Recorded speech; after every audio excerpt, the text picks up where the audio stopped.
You know what that is? That's efficient. It is efficient. I'm part of Doge now. I've been doged. You're a dope. You know what that is? The Department of Puppet Efficiency. Hey! Welcome to Pixels and Puppets, the Operation Puppet podcast, the only podcast to combine the subjects of gaming, tech, media, and puppets for no easily explainable reason.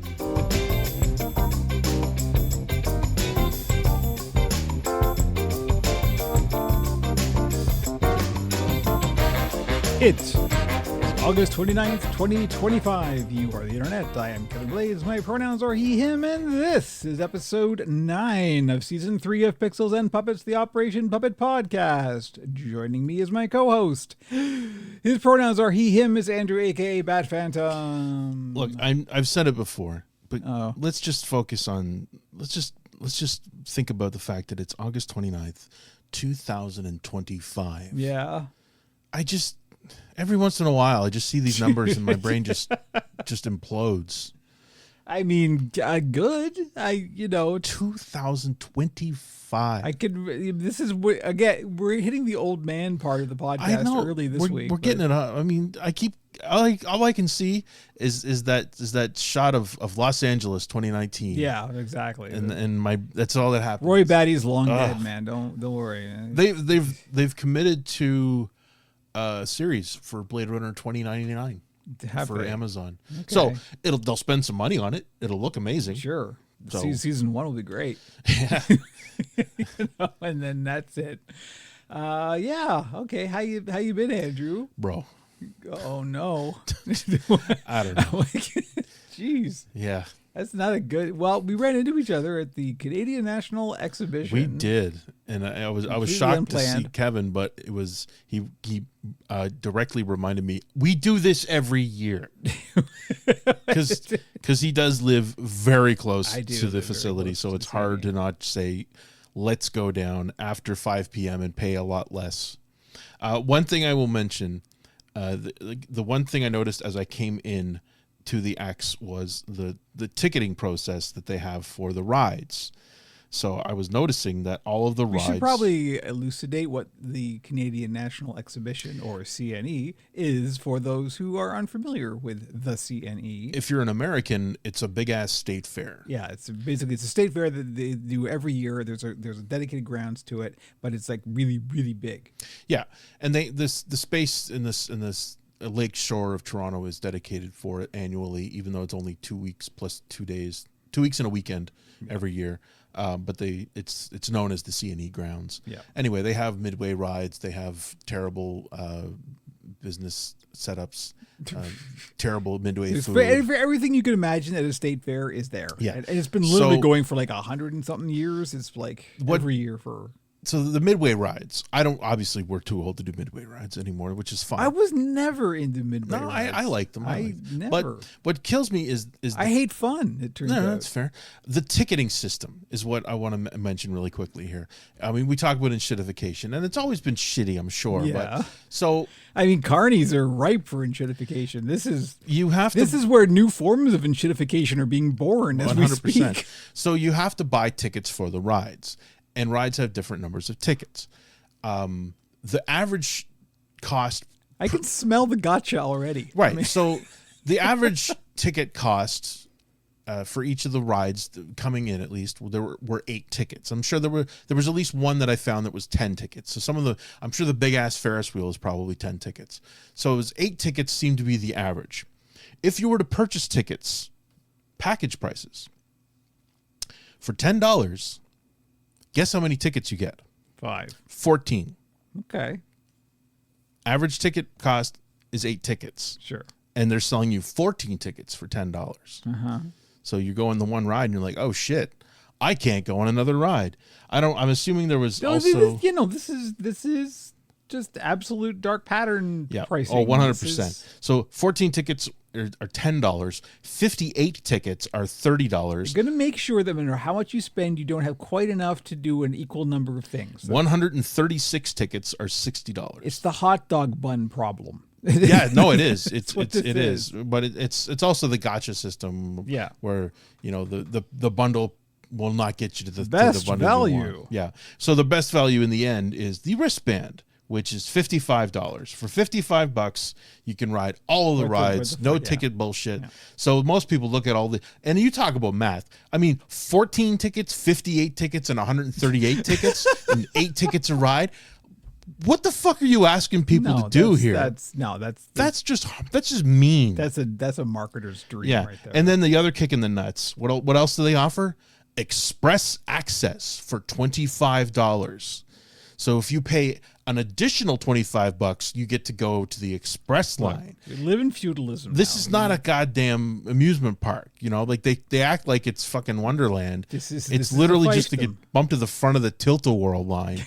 Like Jesus, I cannot wait to tilt and whirl. Like I have to do both simultaneously, otherwise. And then I'm actually looking here. It says rides take anywhere from 8 to 22 tickets. 22 tickets. So that fucking Ferris wheel is probably 22 tickets. But they're telling you right off the bat, the minimum number of tickets is 8. And the minimum package we'll sell you is 14, which isn't even 2 fucking rides. Like, that's just evil. Anyway. Okay. That set the tone for the whole fucking evening. Wow. Yeah, okay. The CNE ain't what it used to be, and anybody will tell you that. No, it's exactly what it used to be. No, it's always. I think it's fucking carnies, man. They pioneered this shit. But at least they were doing forms of scams that have died out since and have gone on to do other forms of scams. So the ticket thing is carny shit. The precursor to the carny is now selling Bitcoin. Like they have they used to have a very substantial agricultural element to the show. Mm-hmm. And that has been reduced to a single building. Kind of what the Canadian National Exhibition was. Right. It was really about showing off your prize hogs. State fairs are about absolutely. And they have shrunk it down to one building now, which basically has a handful of... We're looking forward to the butter sculptures. Yeah, exactly. You got a handful of pigs and a handful of llamas and a horse or two and a cow. Just as like... It's like they were legally mandated to have a minimum number of animals every year, and they try to get that reduced as much as they can every year. It's not the CNE unless you step in manure. So the Royal Winter Fair has a much larger actual agricultural presence, which is, it seems to be because it's for the winter. Purists. The farmers have to do something. Exactly. Anyway, it's you know, the crazy Midway food is usually bad and overpriced, and you know, I'm sure some people are out there having a good time every year. They make an annual thing. You go in sort of, you can hate it. That's why.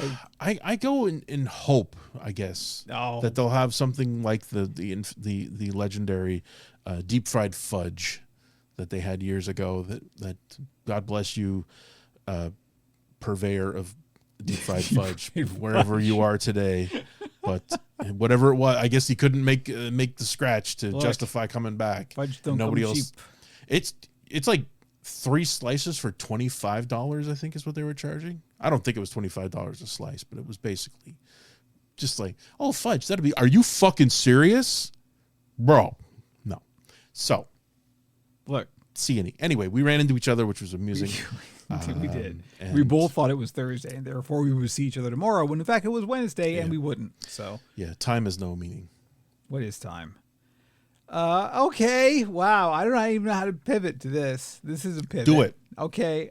So here, this is something that you, Andrew, actually inspired from the last podcast. I like inspiring things. Which was when you posted the article about that nice font that I did read the article, and I can't remember the name of the font, begins with a G. Yeah, I can't remember. Yeah. Anyway, very cool article. I read it. It's really neat. And it got me thinking that what we would need to have in this podcast is like a section that is about stuff we've found over the past however long that isn't necessarily related to the subject matter of the podcast, because I mean we cast a pretty wide net as it is, but nevertheless it's still all the things we're interested in we're not talking about. We did kind of brainstorm this a little bit in the past podcast. But nevertheless, look, humans, as we know, have a negativity bias. It's an evolutionary trait. The monkey's got to remember where the tiger is, right? So we remember negative stuff way more than we remember positive stuff. And the algorithms are just tuned to capitalize on that, which is why like negative engagement gets way more clicks than positive engagement, et cetera, et cetera, et cetera. But there's no arguing that we live in fucking Horrorville. Like there's horrible things happening every day. But the thing is, that's the thing. We're constantly reminded of the horrible things, the things that we never would have heard about years ago. And so those are the things that get imprinted, and we just remember that, and then nothing else. And as a result, of course, people are in fucking crisis all over the place, and there's no wonder. Like, of course they are. But the point is, that's not the entirety of the story. Good shit also happens. And I think a lot of us who have lived through all of this shit before have found ways of coping, have found things that at least distract us or inspire us. There's like good shit does happen as well. So I would like to have a new section on the podcast. I think the intro is a good place to have that because it's at least a thing we can do in the intro that isn't just, so how you been? Right? Ouch. Well, no, seriously, what are you going to say every 2 weeks? Yes, fine. No, what if nothing happens? The best thing that can happen is that something happens. And usually these days when something happens, it's not good. We don't want that. We want nothing to happen. However, I'm assuming you do this. I mean, this was the reason why you found the font article was because it was just a nice thing you found. I want to give a shout out to Ryan North. I'm pretty sure he was the person who posted that. And Ryan's the best of us, local comic legend. He's currently on top of the world writing for Fantastic Four. And nice. He won a fucking Hugo Award for Star Trek Lower Decks Warp Your Own Way, which is a choose your own adventure story that he because he's done that before. He did a choose your own adventure for Romeo and Juliet. He's a fucking genius. He's so great, and he's such a positive man, and he's just so great, and it's a pleasure to interact with him. I've met him a few times. He's just so positive, and he's been through some shit too. I mean, and he's always maintained this incredible positive energy, and he's the kind of person that people want to work with, and that's largely how he took Quants, the dinosaur comic, and it just evolved. It helped him write better, and he became a better writer, and he was given opportunities to write for Marvel, and now he writes a shitload of stuff for Marvel. It's just incredible. And anyway, so that's shout out to Ryan North for all that he does and all this amazing positivity. And it just shames me when I think about how no, seriously. I mean, I see I'm so happy to follow him, and it's a balm. When he posts anything, it really is, and he was definitely the person who posted that. And that's kind of the point, right? Yes. It's like there is stuff that we could all do, we could all find. Cling to the positive for the love of Christ. And this is the point is like because we have a literally like genetic disposition to remember and imprint the negative stuff. Right. We don't die. Yeah, exactly. Monkey's got to know where the tiger is. Yep. It is because we're human beings and have a brain that can make choices. We need to actively seek out the positive stuff to balance that because we need to manage our own mental health, right? So this is the segment that I am proposing is just anything, doesn't matter whatever subject you're interested in. Doesn't have to be relevant to the podcast. Anything that you have found at any point that has inspired you, that has distracted you, anything like that has been like a positive influence in your life, point it out. Okay. Bring it to other people. It doesn't matter if it's relevant or not. I'm sure you've got one that you're going to I got one. I just want to quickly, I've probably mentioned it on the show before, Baumgartner Restorations on YouTube. It rings a bell. He is an angel. He restores art, like damaged artwork or artwork that needs to be maintained or basically fixed in many cases. And he just has it's very ASMR.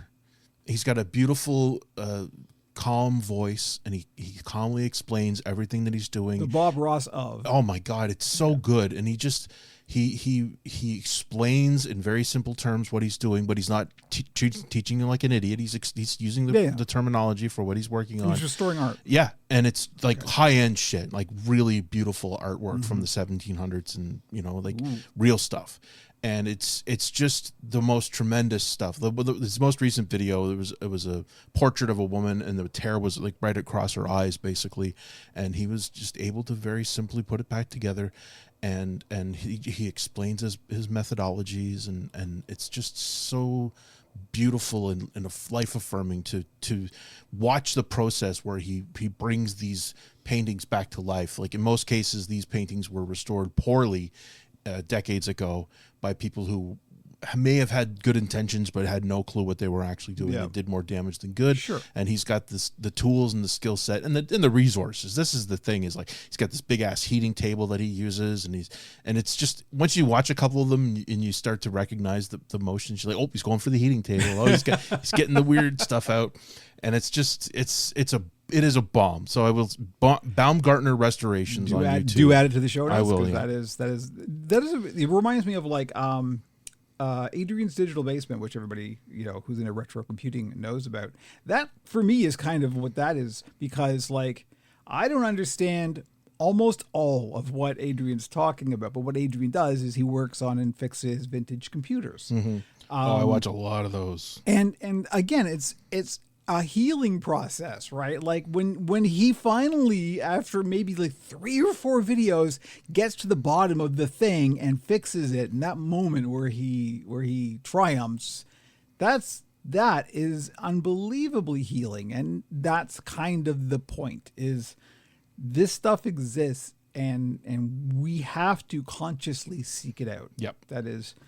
That is the lesson. So I do have something. I'm proposing what we call this segment coping mechanism, but we can come up with a better name. No, I really like that. That's good.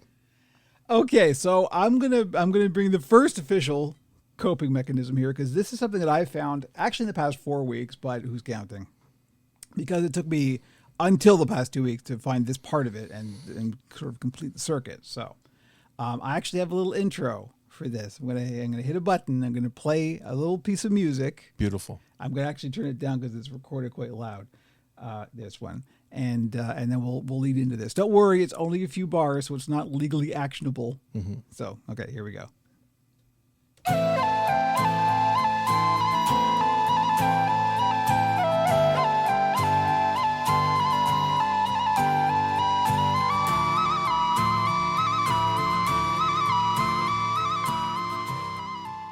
That is the first few bars, or the intro of a song by the Indian folk metal band Bloodywood. I found them, and this is a case of the algorithm has actually done me a couple of favors. And I hate to say anything nice about the algorithm, but one of the things it has done for me, or at least over the past year or so, is, I mean, I am never been content with like listening to the same music that I've been listening to for the past 30 years. I know that's the antithesis of my age group. I should be sinking into a pit of nostalgia now. I can't do it. I need new. I constantly need new music more than anything else. In a perfect world, this is exactly what the algorithm would be doing, because at its very core, what it's doing is saying, you like this. Other people who like this also like this. Yeah. Maybe you should, let me just throw a couple suggestions out there. And then it's up to you if you want to do that. And I mean, when Pandora exploded, this was what it was doing, basically, was you would have a station that it would generate, and it would play your music, and it would throw a couple of other tracks in there.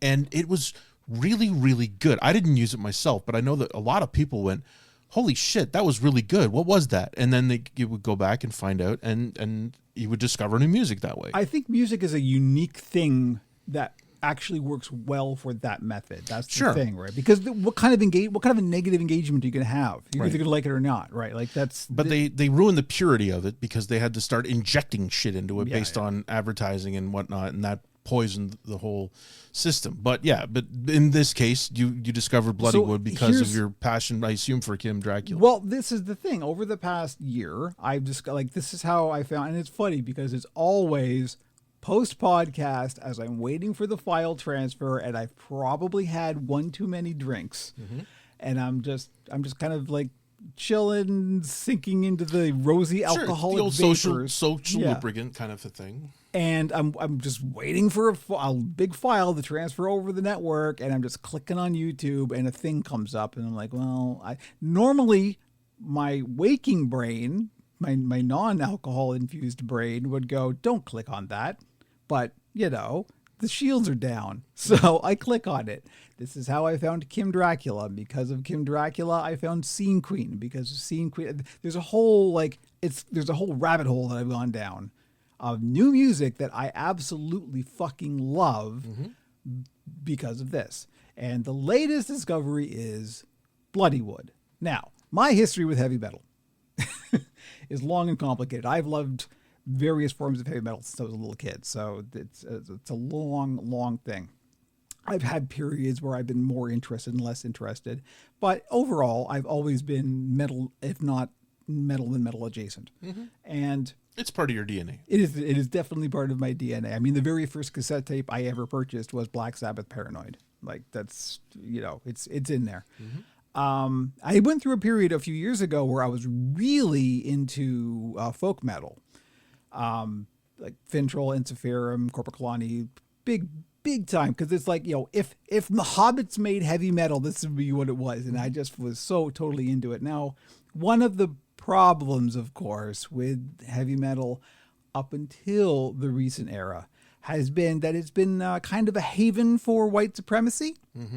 And I was horrified to find that a couple of the bands that I really ended up liking did in fact turn out to be fucking Nazis, and I hate that. So I kind of fell off hard. Yeah. It just, you know, bad taste in my mouth kind of thing.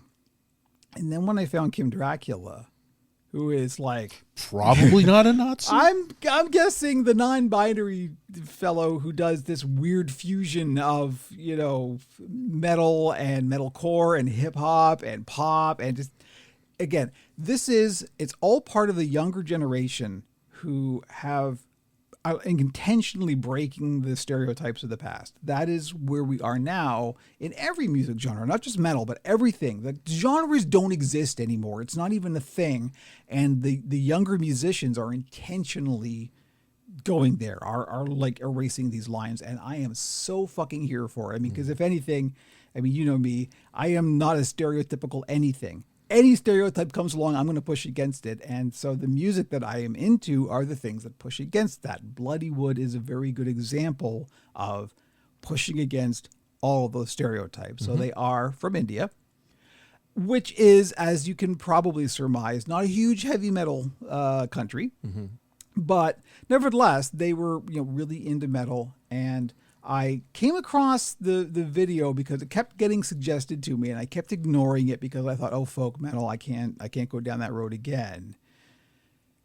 And then, you know, post podcast, couple too many bourbons, I'm like, fuck it, sure. I clicked on it, and it was a song called Donna Dawn.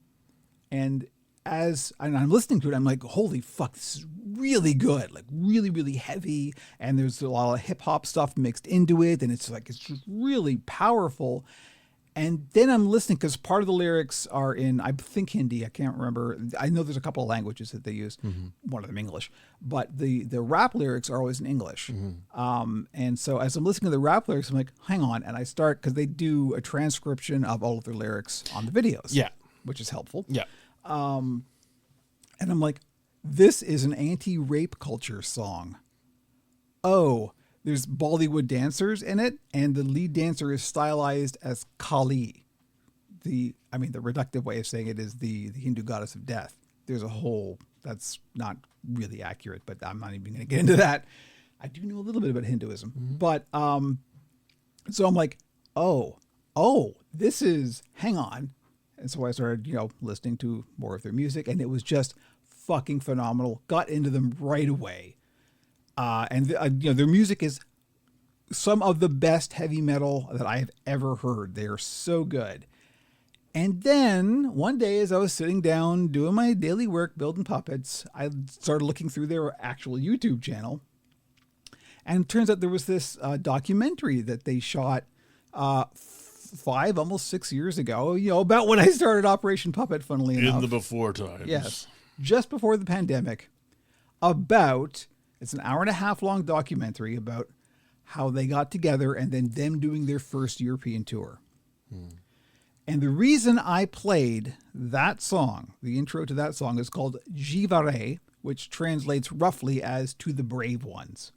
And that song has quite literally, without any exaggeration, saved people's lives.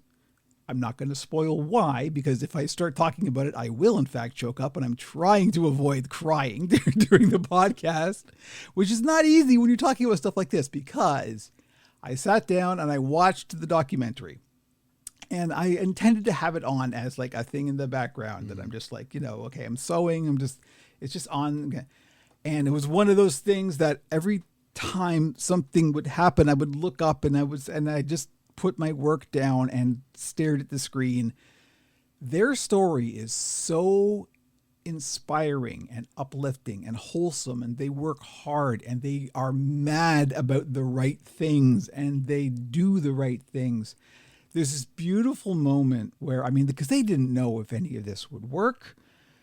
They had never played live before, and so they decided that, before we do our first gig, we're going to rehearse like motherfuckers. We want to sound like a band that has played 1,000 live shows before on our first show. Like that's the kind of mentality that they're at. Like they want success, but they want to earn it. Right. And it's about them going through their first European tour and just kind of realizing how much people outside of India had found them and fell in love with them. And Givare, which is a song about somebody going through some extremely dark times and choosing not to end their own life, finding the strength to not do it. That's what To the Brave Ones is about. People were coming up to them and saying, "You saved my life." Like this song, and there's a beautiful video of people doing reaction videos. This big fucking burly biker looking guy. Like you'd think this guy would beat the shit out of you for a nickel, right? He's sitting there in tears reading the lyrics to Givare. It's this beautiful moment. This has touched thousands of people, and they were slowly kind of realizing it as they were going on their European tour, and it ends at Wacken. Now, if you know anything about heavy metal, you know that Wacken Open Air, which is a heavy metal festival in Germany every year, that's the big dog. Every heavy metal band wants to get to Wacken. That's the big thing. And so they end at Wacken. And they had played shows of varying sizes, right? So sometimes there was 1,000 people, sometimes there was a couple of hundred people. Sometimes it was fantastic, sometimes they were disappointed. They had no idea what to expect, right? So they got booked into the stage at Wacken, and the curtains are closed, and they're rehearsing. And one of the band members said they sort of peeked their head out, and there was like a couple hundred people in the audience. So they thought, okay, it's going to be another one of those. But they do a pep talk every time before they go on stage. It doesn't matter how big the crowd is. We're going to give it our all. If it's 100 people, those 100 people are going to go away remembering us. That is the big thing.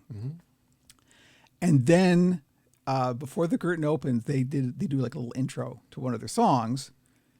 And then they heard the crowd. And it was this giant roar. Okay. The curtain opens. The tent capacity was at 130,000. The tent was filled to capacity. That's a big tent. They couldn't believe it. It was the most beautiful, pure moment of like, this is it. We did it. Right. And it is one of the most inspiring, beautiful stories I have seen in the longest time. And it actually fucking happened in real life. This shit goes on.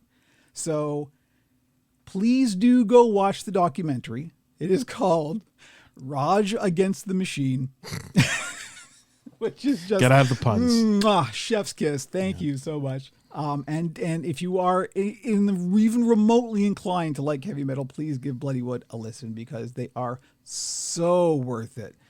They're angry, yes, but they're angry at the right things, and they are not afraid to say it. It is brilliant. It is some of the best music I have heard in a very long time. Yeah, it speaks to the people's reaction. Speaks to how we're so desperate to find something with meaning because there's so much crap out there. I mean, every generation complaining, the corporate stuff, the pop 20, top 40 shit, yada yada yada. But people just need to cling to something that gives them hope. It's part of the reason why Taylor Swift was so massive because her stuff is very simple but direct. I mean, it's emotional, and people were craving that. Yeah, an emotional connection. Here's one of the things that Kim Dracula has actually done for me because Kim incorporates a lot of pop music into their stuff, and it's like me coming from an underground gothy roots has always kind of poo-pooed that stuff, and it's like, no, hang on, like. There is good music in every genre. Yeah. Every genre. I mean, the only dividing line is between good music and bad music, and genre doesn't matter. A good song is a good song, and a bad song is a bad song, and it does not matter what the genre is. And that's one of the things that I love about this current generation of all young musical artists is like they do not give a shit. They are intentionally trying to break down those barriers, and I am totally here for it. Like it's beautiful. And that's one of the things that the Bloodywood documentary kind of really illustrates. This is like, they're in Russia, they're in Hamburg, they're in Britain. There's a universality to the appeal. And all of these people of all kinds of different cultures and gender identities and everything are just coming up to them and saying, I can't believe it. One of the beautiful things is them walking through like a festival grounds, assuming nobody knew who they were. And all these people going, wait, you're Bloodywood. And just like coming up to them and mobbing them. And it's beautiful. It is so positive and happy and good and wholesome. And it's about people who wanted a thing and worked hard for it and got it. That is a narrative we don't have a lot of anymore. Yep. It's about fucking scamming now. These guys aren't scamming. These guys are the hustle. This is it. It's all hustle, no meat. It's just yeah. And these guys actually have a message that's good to hear that everybody should hear. They want it, but they want to earn it. Yeah. I'm going to leave a link to that song Jivare in the show notes because I urge you. Link the documentary too. I linked the documentary. There's also a follow-up documentary because like this was sort of pre and post pandemic. Right? Yeah, I mean that was a long time ago. Stuff happened between the two things, and the follow-up is really good. They've signed to a label. They've got their own rehearsal studio now. Things have moved on. I know they like drones. they do. But I totally derailed my train of thought right there. It's gone. The drones. You've linked it. It's this is good. Jivare. Jivare, I didn't want to get into it in detail because there is a thing in the video that it's history now. It happened before, but they did a thing in the video for Jivare that you have to see, and I do not want to spoil it, so I will just leave a link. Please go and watch it. You don't have to be into heavy metal to watch this documentary. Let me just make that clear because I understand some people just don't like it. That's fine. I don't think there's an entire song in the entire documentary. Like it's really, there's some intros. It's about them. It's not about exactly. There's some intros and things. Most of the interstitial music is other bands. Yeah, it's not even a concert film. No, it's not a concert film. But if you are even slightly interested in heavy metal, by all means, give Bloodywood a try. So there we go. There is the nice thing that I found, and it has been so positive and uplifting. I have exercised more than I have in the past, year because I just put on Bloodywood and fucking go. Nice. And they carry me through it. It is just, it's energy. Good. It's so good. Excellent. So there we go. That is my contribution to the coping mechanism. Welcome to the new section. I like it. I'll let you talk next time. No, I already did. Really. I got mine out there, and without knowing about, I actually missed that whole section on the show notes. So. Good. But yeah, like I said, my first suggestion is the Baumgartner restoration, which I've added a link. Yeah, no, we need more of this shit. Like that's, and I think that, despite the fact that we don't reach many people, we do reach some. So if we can help one person, that's accentuate the positive. Exactly. Okay, we are going to take a fake break, and we will be back. And remembering the button with the Puppet Pit.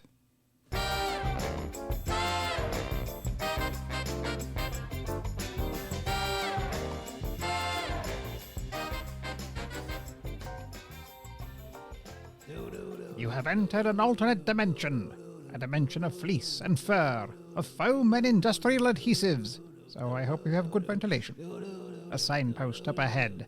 Watch your step. You have just stumbled into the Puppet Pit. Welcome to the Puppet Pit, where we talk about the puppet side of Operation Puppet for the last 2 weeks. Starting, as always, with the recent builds. So there have been, since we last podcasted it, a Goblin, 2 Sonks, and almost an Arm Rod monster. Now. I see. So the Goblin was, because I talked about this on the build stream when we were planning. It's like that one build stream I did that I didn't know what I was going to do because the jazz stream. Yeah. The week had changed. So I was like, I don't know what the fuck. And we decided that I was going to do a Goblin on the next week. So I did the Goblin. The Goblin turned out, it's me and Goblins, man. No, I'm the Goblin King. Goblins, I am it. Because I did the Goblin was good. The Goblin sold within an hour.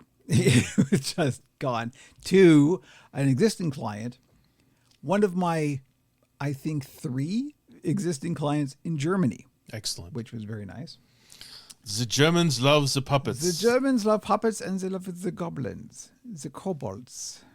It is a lovely puppet. I really enjoyed the Thank you. pictures. The 2 songs, because I always do songs in at least batches of 2. Sure. One of them was a commission because a nice previous client had seen the Rainbow song that I did, and their kid saw it and really give it to me now. Yeah, so they asked if I could make one for them. I said absolutely. Brilliant. No problem. So I did one for them. And then this week was going to be just an Arm Rod monster, and I did it, and I finished it yesterday, and then I kind of woke up today and I went, I don't know. It's fine the way it is, but it's just not. It's missing that little. Yeah, it's not hitting me the way I would like it to. Is it a matter of the full teardown, or is it just missing one extra? No. I think it's the eyes. So the eyes that I That's used fair. on it are these big all black glossy kind of almost insectoid eyes. Yeah, the black eyes worked well on the Goblin you made. Yeah, but because it had the eyes mostly closed. Yeah, as well. yeah. It had the lids. This doesn't have lids. So this almost like I was kind of going for a big sort of weepy-eyed, big cute eyes kind of thing, but I don't think it quite works. So I'm going to workshop it a little bit. So the puppet's mostly done. The fur is groomed. Everything is good. I may add a nose. I don't know. I'm going to see. I'm going to try some different eyes and see how I feel about that. So the rod arm puppet is technically done, but not to my satisfaction yet. And that's my standard, right? That's amazing. I don't put it up on the shop unless I go, okay, that's done. That's a good one. I like that. And if somebody else saw it and went, that's perfect, you go, okay.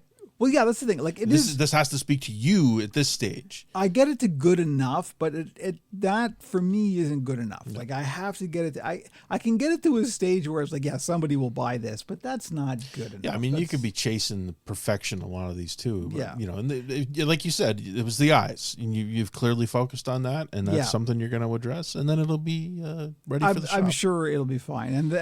So that's the nice thing. There were enough builds, and that was the last week of August as well. And I got so much done in August that I didn't really need to hustle. So I'm like, okay, I'll just take my time and tinker and fiddle, and that's all good. And there may not be much going forward, because I'm afraid we have to talk about some not so great stuff at this point, because it's the 29th, and that's the cutoff date for this whole fucking tariff situation. And we really do have to talk about that, because it literally today was the deadline for all of it happening. So here's what I know. And it's, of course, changing by the minute. And that's the biggest problem with this, is the seat of the pants horse shit that this is. And yet it's now effectively in place, but there's no actual thing in place. Well, this is the problem, is nobody knows what the fuck is going on. Right. So there's no infrastructure built to handle it. Yep.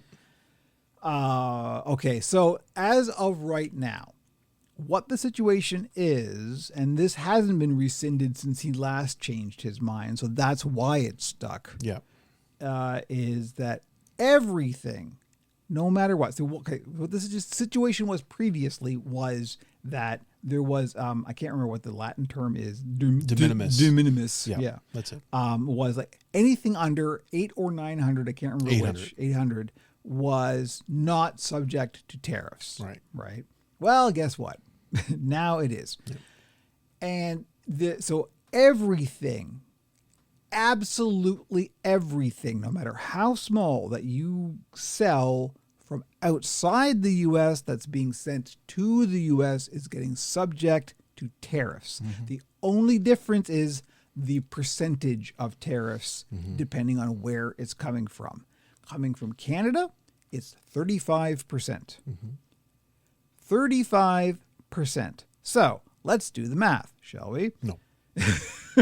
It's a lot. It's not worth doing the math. The Greebly, for example, which is a kind of standard model for me, 375 Canadian dollars. That's over $100 of tariffs at 35%. That's a lot. Yeah. It's a value issue. But the thing is that the tariffs are collected by the shipper, right? The shipment, the company. This is the part that is unclear. Who is collecting the tariffs? And the tariffs have to be paid before the item crosses the border. That's the thing that's known. So there is a third party that has been set up called Zolo, something with a Z. I can't remember what it's called. That Canada Post has partnered with, that will handle that. Right. Okay. The problem that exists is because like the APIs are connected and I've got the credit card hooked up, but I don't get to see what that charge is until it goes through.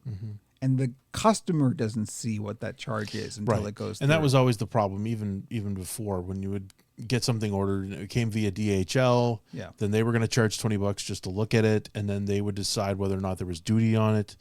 But you didn't know until they touched it and they decided what it was worth. Because occasionally they didn't touch it, and it would just come through, and you didn't have to pay anything, and it felt like a victory. But now there's no right, and the infrastructure isn't there either. Like they've obviously got this Z thing set up, and that's fine, but it's not. Even that's just kind of, they're basically just going to charge full amount to everything and fuck it. And I assume, I guess that just goes to the American government. So who knows? I don't even know who that gets paid to, right? The Z company knows. Right. So I have no idea, but I got to pay it before I ship anything to the U.S. So you have to pay it. I have to pay it. Oh, yeah. Oh, I thought it was only once the buyer basically gets it. If before it crosses the border, this has to be paid. So, because of the way that the APIs work, I can handle this on the direct shop. What I have to do is buy a new plugin for $50 a year and do location-based pricing, right? Which means that everything that gets ordered from the United States gets bumped up by 35%. Right. Because I can't afford that. That's got to get passed on to the client. It has absolutely. To. Like, you're not going to eat that. No, I can't imagine anybody's expecting the company. You just increase the price if you're going to eat it. Like everybody that has to do this has to increase the price, and then they have to decide whether or not it's worth doing business in the States. Well, even exactly. just or if the item is worth that much. Yeah. The Americans have to decide whether or not they're willing to pay an extra 35% for something that a German and this is exactly really what it comes down to is like Americans have been used to getting cheap goods, right? Yeah. Well, that's gone now. Yeah, and this obviously affects you directly, but this is affecting millions it affects of shops and small businesses, and this is the beauty of it, is that these assholes don't give a fuck. The people who aren't hurting are the big corporations, obviously.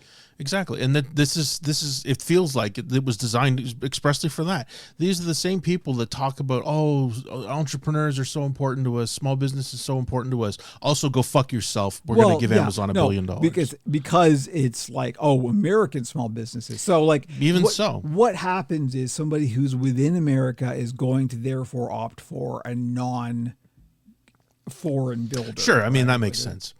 But ostensibly that's what the goal is. But it sucks having that removed, but you do have international clients. I do have international clients there, so there is that. My biggest by far my biggest market is the U.S. Like that's sure, so it's a huge blow. Etsy does not have the capability to handle this gracefully, right? And they will not. Right. So what it's going to come down to, this is where I am currently. This could change any moment. Let's remember that. But where I am currently is I will not be selling to the U.S. via Etsy, period. That's just the way it is. I will still be putting stuff up on Etsy, obviously international, whatever, fine, or domestic, fine, no problem. Americans will still be able to see it. They just can't buy it. Right. They will have to come to my direct shop to buy it. If Americans want it, they will need to pay the duty as long as the duty is in place. And that could be fucking changed on Tuesday. Who the fuck knows? Well, this is the other side of it is like on our Discord, somebody posted, I think Mr. Chansey just posted a link about how like there are court challenges to these tariffs. They're not actually legal. Like this is the thing about these last 6 months. It's that this fuckhead just making decisions that were supposed to be made through Congress. Well, and he was never supposed to have the ability to do this kind of shit. And he's just been absolutely carpet bombing the planet with bullshit that based on the system they've created, he should not have the ability to do. And they've just kind of gone, that's fine. Do what you got to do. This is my point was like the reason that it's been such chaos is because their whole strategy now is to just do the shit and don't give a shit and let other people then figure it out, right? Like that is their whole thing. So they're pushing the limits because nobody ever thought that this would be a thing you could even consider doing. Absolutely. Right? What kind of madman would implement these haphazard horseshit policies that are going to fuck over relations with every country in the world? So I just don't know at this point. So the way it stands at the moment, yes, right. And that's the. Thank God we do this podcast every 2 weeks so we can update this shit. If you are in America, I'm very, very sorry. I really wish it didn't come down to this. Believe me, it hurts me more than it hurts you. But because you got other options, you got other builders you can go to. I got nothing. So And this is the whole thing. It's like Operation Puppet isn't going anywhere. That's 3 words: puppet, underground, railroad. The Operation Smuggle Puppet. I'm just saying. Yeah. Well, no, who knows? But the Trailer Park Boys did it. They set up the Swayze train going across the border. Just fill the Swayze train with puppets. It may come to that. But what I'm going to have to look at for the meantime, okay, so there's a couple of ways I'm going to handle this. One is just what I talked about. I fully expect that my sales are going to tank, right? Like obviously they are. No one's going to pay almost half the cost of the puppet just to get the puppet shipped. Yep. Like that's bonkers. Unless you're in Germany. Anyway, because they do. I don't know. Germans, they love their puppets. If you're in Canada, This is the time to Believe support me, yeah, Canadian puppet makers. Well, this is the other side of the coin. I heard today from somebody on Mastodon when I posted, because I posted a link saying, okay, here's what's going on. Somebody on Mastodon who said, yeah, we're on the actual other side of this equation because we're a small U.S. company who needs, foreign made parts to make the things that we make. And we're not sure we can get them now. That's been the real come to Jesus moment is all of these American companies who rely on international elements to make their product are fucked. Yeah, no, and nobody, the dickhead in charge never considered any of this. Well, this is the rant part, right? Because, of course he didn't, because he doesn't know how anything fucking works, and none of these assholes know how anything works. That's why they can make these stupid fucking decisions, because they've never done a goddamn day's honest work in their lives. It's bully tactics. It's all bully tactics. It is. He decided this term that everything would be tariffs to bludgeon countries into giving him what he seems to want. It's just an extortion racket. Absolutely. That's all it is. It's 100% an extortion racket. Anyway, so motherfuckers get 10% of Intel now. Yeah. I mean, how the fuck did that even happen? 10% of failure is still failure. Well, shit. I mean, it's just incredible that they went, yeah, no, that's fine. Sure. Here's 10% to nationalize. Yeah, that makes sense. You know how much trouble Intel is in? Oh my God. We can talk about that later. Yeah, we will. Okay. Anyway, so yeah, that's it sucks. I hate that you're going through this, but you were not alone. I'm not alone. And the other side of it is there's literally nothing else I can do. I'm going to be 57 in 3 weeks. No one's going to hire me for anything. If you're American and you got the scratch, you can cheerfully pay that 35%. I will love you forever. Yeah. I will make you the best goddamn puppet you have ever beheld. My boy can't afford to take 35% of the cost of this puppet. So I'm going to look at other things. I'm going to look at maybe doing more local sales. Absolutely. I am very confident that this shit will not last. Oh, I'm sure. I'm sure it won't. This has been the running gag, is that once these things kick in legally, all of a sudden they go away. As soon as the consequences are felt.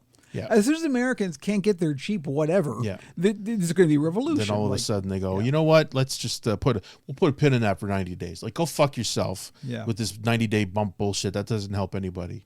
But that seems to be that's been the MO for this last 9 months. Has been one of the push things, it back 9 months, push it back 90 days. Yeah.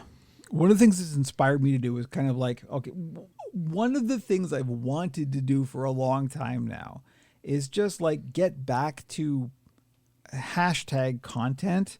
I haven't been putting out a lot of videos. That's fair. I haven't been putting out just social posts and all that stuff. I mean, so much of social media is so distasteful to me that I've been just intentionally avoiding it, and I didn't really need it. But now I think maybe I do, and I just kind of gotta. This comes back to the voice. You have a positive message, and you don't have to react to the algorithm or whatever. And if it doesn't take off, it doesn't take off. But you can put positivity out into the world with these messages, with the puppets, with the oracle, and all these amazing things. And that's the key. And it's sometimes it feels like you're shouting into the void, but you've had some great traction with Mastodon and with the Fediverse, and people are there, people are hearing it, and people are propagating it in those proper environments. So I think it would be fantastic for you to put more of this out there. Well, this is one of the things I'm thinking of. If I have to dial back on, because I literally, I can do a few more builds and store them, but I just don't have the space to store puppets, right? So I can't keep building forever and just putting them on the shelf because there's no shelves. You could put them on the blockchain. No, that's not how the blockchain works. Remember the blockchain? I do. Look, believe me, I almost launched a meme coin. Fucking, it happened. They stuck it in the back door. Anyway, so one of the things I'm going to focus on, at least for the next maybe month or two, we'll see. Again, who knows? It's changing by the minute. Is just kind of getting more into just posting more, putting more videos out, doing more Oracle episodes, making funny stuff that I like. Yes. That hopefully other people will like too. Absolutely. I'm actually considering trying TikTok again. No, I as toxic a platform as it is, again, I really think that your content your stuff would do very well. I think it's a nut that I can crack. I Yes. think there's something, I just haven't figured out what it is yet. There's a puppet sphere, short form Oracle content. Is. I think it's what you do could do very well in that environment. And I think the fact it that I sucks can, ass that it's such a shitty place. Yeah. But there is good in there.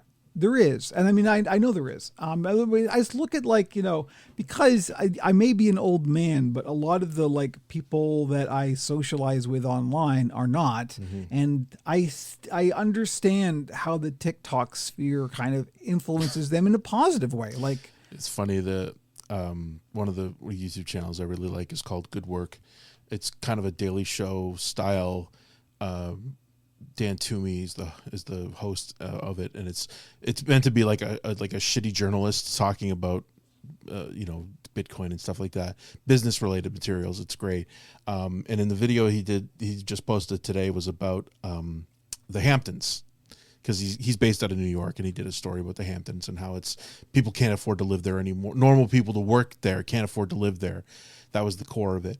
But he was talking to some young people who publish a paper, like it's citizen journalism straight up. They do their own little paper, and he was helping them deliver it.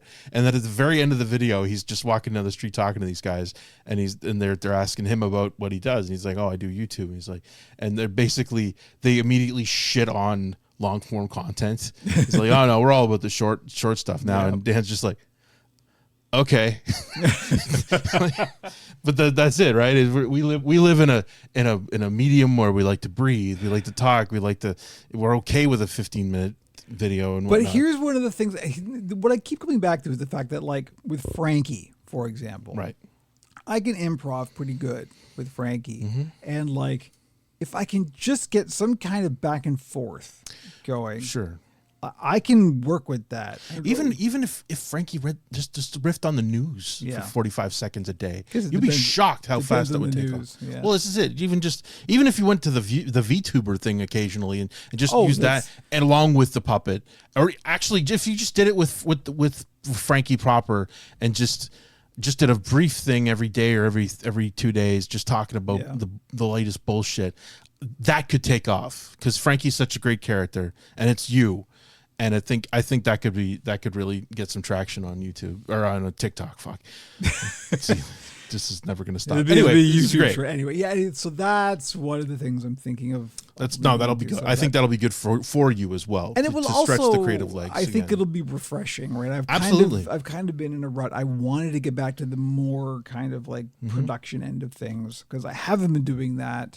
It's not hard. It's not easy. I mean, because as we were discussing earlier, you put the effort in, you put the work in to make sure it doesn't look like shit, because so much of the crap that these idiots are producing is garbage.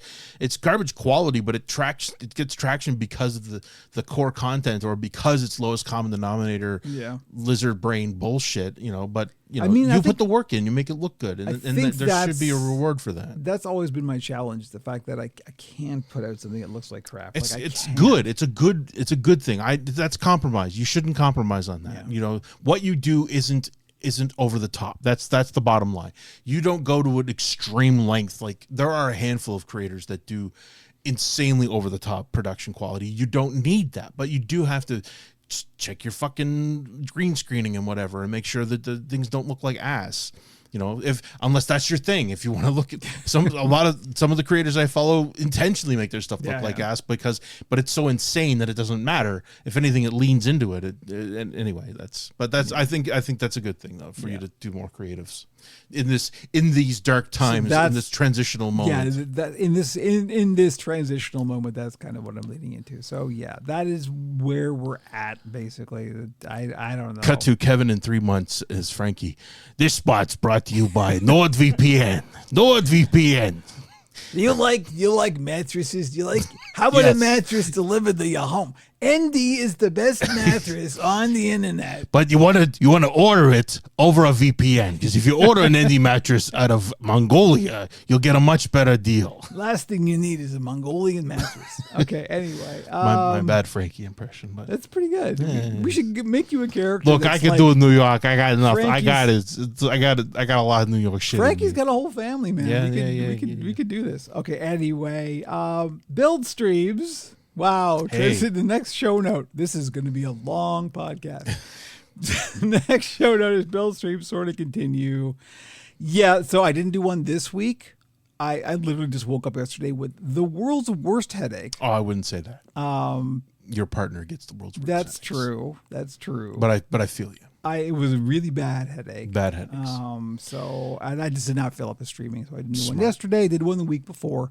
But there is a new tutorial. Every time I don't stream, I try to at least get a tutorial video up. So there is a new tutorial video on, drumroll please,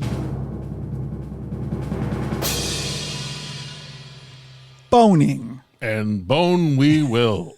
So there you go. You can go enjoy your boning video. OperationPuppet.com for all the links, join the Discord, etc. We are going to take an actual break, and we will be back with Pixel Town.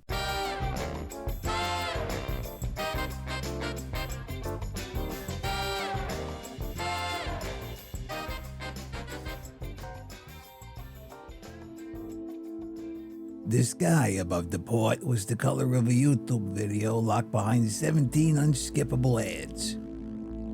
Around the rainy streets, people dodged out-of-control robo-taxis and shot down delivery drones carrying $50 burgers. Here we fight the corporate ecologies and get excited about avoiding our phones.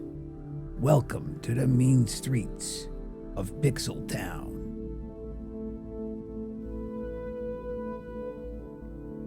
You mentioned the YouTube video with 17 unskippable ads. I was doing some work doing some stuff at work, classroom testing, and I was playing a 12-hour stream of just some kind of meditative music or whatever. Mm-hmm. But I didn't log into my account. I just let it play. So of course there was an ad at the start. I skip over it, whatever. And I go off and I do my thing. I'm checking the levels and I go do my thing. I come back like 10 minutes later and there's an ad playing. And I look at the ad. And if you didn't hit skip ad, this ad was 15 minutes. So if you were just playing meditative music to get to sleep to or whatever, here is a 15-minute advertisement. At that point, it's subliminal suggestion. Holy shit, the balls. Like, you can click skip ad, but if for whatever reason you don't have your phone or the interface handy, like the fucking cojones on these people. Holy shit. Anyway. Yeah, if anything, that intro to Pixel Town is too mild. Well, I mean, the unskippable ads are one thing, but, you know, at the very least, most of these ads do let you skip after 10 seconds or whatever. But again, I pay for YouTube Premium because I consume a lot of YouTube, to be honest, and I'm so glad I don't have to see ads. I will also mention that one thing they have recently added to YouTube Premium is that when you do grab, so I mostly watch it on television. On the TV version of the ad on my LG, something they've added for premium is that when they start doing an ad read and you go to skip past it, it will jump to the end of the ad read because it's basically going by what other people have clicked on, and then it knows when to jump to start the video back up again. So I was a little pissed off about that at first because, you know, this was only in place because of the adpocalypse, where people used to get a nice cut of the action from YouTube, and then they were forced to start taking in video ads for ad reads and stuff. And now YouTube has basically said, we're going to make it easier for people to pay for it to skip past it. There are apps you can get or plugins or whatever that will do the same basic thing. We can go down a whole thing here. Yeah. I don't like taking away from creators in that. I get it, you got to do the ad read, and a lot of these YouTubers do a fun job of it and they make a whole thing out of it, but sometimes you just need to jump past the ad read because it's Surfshark again, or it's fucking Magic Spoon or whatever. But there are plugins you can get. But the fact that YouTube themselves have now acknowledged that and will throw that in there because they don't give a shit. Well, if anything, it's their way of punishing the creator for having an ad in the middle of their video. So anyway, I just thought I'd mention that. Fuck you. All you do is make us all the money. That's exactly. You just make the thing we sell. Please, somebody make a fucking platform that can get rid of YouTube. It's called PeerTube. It exists. Anyway, welcome to Pixel Town. We're talking about tech, gaming, and all things what makes pixels. Mm-hmm. Speaking of things that make pixels, this feels like ancient history now. This was just last week. Really? Yeah. The 7-year anniversary of Proton, the fork of wine by Valve Software, happened. And because of that, we got, the Steam Deck and this giant explosion of Linux gaming. And that's really cool. So it was, I think Liam from Linux Gaming did an article about the 7-year anniversary of Proton, and that's really cool. So I thought that was a nice thing that we should point out. The fact that Proton is 7 years old. So, my God, the Steam Deck is only 3 years old? It's time. What is time? No, but still, I mean, I thought it was like so if Proton's 7 years old, the Steam Deck must be 7 years old. Proton's Holy been, shit. You gotta remember the stuff that Proton is built on wine. Wine's been around forever. Yeah, right? I mean, obviously the Steam Deck was when it really exploded because that became the vector. This stuff does not happen in a vacuum. Everything's built on everything else. So the Steam machine started in 2015. Right. So maybe that's what made them go, hey, let's make Proton. That makes sense. Man. Yeah, Proton, good. I mean, Proton's the reason that I don't run Windows now. Yeah. Right? Like it has completely changed the landscape for, admittedly a small number of people, but a growing number of people. Give everybody a concise explanation of exactly what Proton is. Okay, so because I'd fuck it up. Proton is a version of Wine. Wine is a translation layer that exists in Linux, in the Linux file system, or in the Linux core, that translates Windows instructions into something that Linux can handle. Okay. So it is an interpretation layer that lays between the application, so let's say a game, and the thing that is handling the application, say the operating system, i.e. Linux. And it is translating instructions that come from one source and translating them into something that the destination can handle. So it's coming from a Windows source, i.e. an exe file or an application, a Windows application, and it's translating that into something that Linux can interpret and then process. So it's magic. Yes. I can't explain it any simpler than that. No, that's perfect though. But it feels impossible. It makes it possible to run Windows applications on a Linux system. Right, and it takes away the need for the developer to make a Linux version, which was always the problem historically. Yeah. Like when Linux started to take off as a platform, it was always like, this would be great if we could play games on it. And only a very small handful of developers even considered trying to make a Linux version because A, the number of people who would use it would be so small, and B, it required a lot of resources, and it was going to run like shit on pretty much everything because most Linux systems were not powerful either. No. That was the other issue. So it was the perfect element. Now, how the finances of Proton is my question. How it feels community driven. Oh, it is. Everything in open source is community driven. So these guys do it for the love of the game. But also Proton is specifically the Valve fork of wine. Okay. Okay. And so Valve, they got some money. They got some resources. Okay, so to put Valve into does. it. So I didn't know Valve was makes responsible for Proton. Okay. But because they are effectively committed to open source, and that's one of the things, there are licenses that have to be obeyed, and one of them is an open source license. They have to obey open source licenses in order to use this stuff. They have to make it open source. And because of that, there are other forks of Proton, Glorious Egg Roll being one of them, who is famous for in the Steam Deck community for making specialized forks of Proton.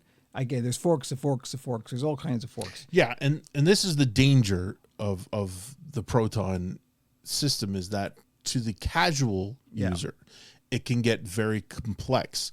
I mean, as a casual user, you basically are saying, what do I need to make Cyberpunk 2077 run good on my Steam Deck? That's actually not that complicated. Like that's particularly if you're going through Steam, you just let Steam handle it. Steam will do the thing. Steam will but take somebody care of else things. is basically, people at Valve have been developing the platform to ease Windows games into the Steam Deck. And that's why something like the Steam Deck can exist. Right. The And fact it's that- kind of miraculous. That's why I say it's miraculous that they created an environment where this could take off. And this is what the kind of open source community does, right? Like there is a problem, we're going to find a way to solve it, right? Like that's how it works. And Like, Microsoft has kind of just accepted its existence. well, there's nothing they can really do about it. Right. Like there's, and that's, you know, as long as they're getting their cut for the Windows side of things. And this is what it always felt like to me. Like Microsoft was fine with it as long as it was only a certain percentage of the market. what are they going to do? And this is it. Right, What could they do to stop it? And the answer is bad. You know, it would do more harm than good for them. Well, there is one thing they can do to stop it, and it's like all these anti-cheat kernel things. Sure. Right. Yeah. That is one of the Achilles heels in the whole Proton landscape, is like some of the very few games that you just cannot play on Linux Call of Duty. These big multiplayer games that incorporate kernel level anti-cheats that do not, or they intentionally block running on Proton. And it's necessary in that respect, because Well, these motherfuckers there's that an argument need to cheat. to be made. I know, but the cheaters are gonna find any vector they can. But they'll do that on Windows too. Like No, they do. Yeah, that's true. That is not an argument. But Yeah. but in a game of that scale, like a Call of Duty or Destiny, they should have native versions by now. oh no, there's no question. That's Like, what really sucks. That's the whole thing. And I mean, again coming from the Warframe side of things, Yeah, well, Warframe is cool with it, man. absolutely. They embrace it But with- because yeah. they're the little guys, right? So they want everybody. And with Blizzard, Microsoft, not BlizzSoft, my brain's melting. Activision Blizzard. Activision Blizzard, Since which is owned by Microsoft, Right. So they are not incentivized to make a version of Call of Duty that God, works no. on Steam. No. Especially now, since we've got the They're official competitors. Xbox. As far This as is they're it. concerned, they're competitors. So if anything, they will try to sabotage it from working on a Steam Deck. And the beautiful thing is, it doesn't fucking matter, because there's so many other games to play that it's not necessary for that to even be an issue. Like, I don't know if you could play Call of Duty on a Steam Deck. I don't know if that means more people would buy a Steam Deck. I don't know. Probably. It's hard to say if that would move the needle. I think like something big like a GTA or something. And the simple truth is that with the newer handhelds that are coming out, that are more powerful, that are using more hardware, that can run, they have to run Windows, which means they have to deal with the bloat.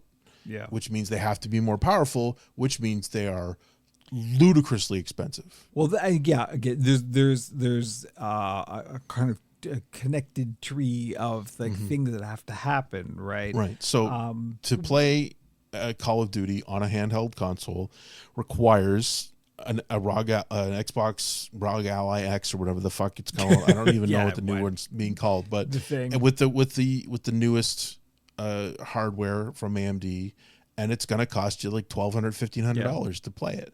So meanwhile, You know, it's So one of the concerns right now is that, like, with the new handhelds and stuff, that Windows is going to go, oh, okay, we'll do a Windows Lite kind of Sure. handheld friendly version of Windows.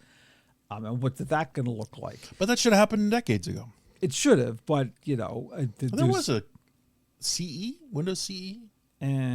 Was that? I mean, it was early, obviously. Yeah, but that was still the infancy of that approach. It was supposed to be actually, because the original Xbox ran on something like that, didn't it? There's like a virtual machine inside Xbox that does that kind of thing. Anyway, it was technically Windows, but obviously, But that's exactly what they need to do. But they have to make it. But it's kind of, we don't know at this point, because like Microsoft is so AI pilled at this point that, like, can they even do a light version of Windows? Like, is it possible for them to release something that doesn't have Copilot? That's exactly it. They've like, leapfrogged it now to the point where they want to incorporate Copilot into it, which Copilot's in fucking Notepad. The hardware now, the hardware requirements are now officially through the roof, so you would have to have a $2,000 handheld to do everything that they think it should do, which means that leaves the table for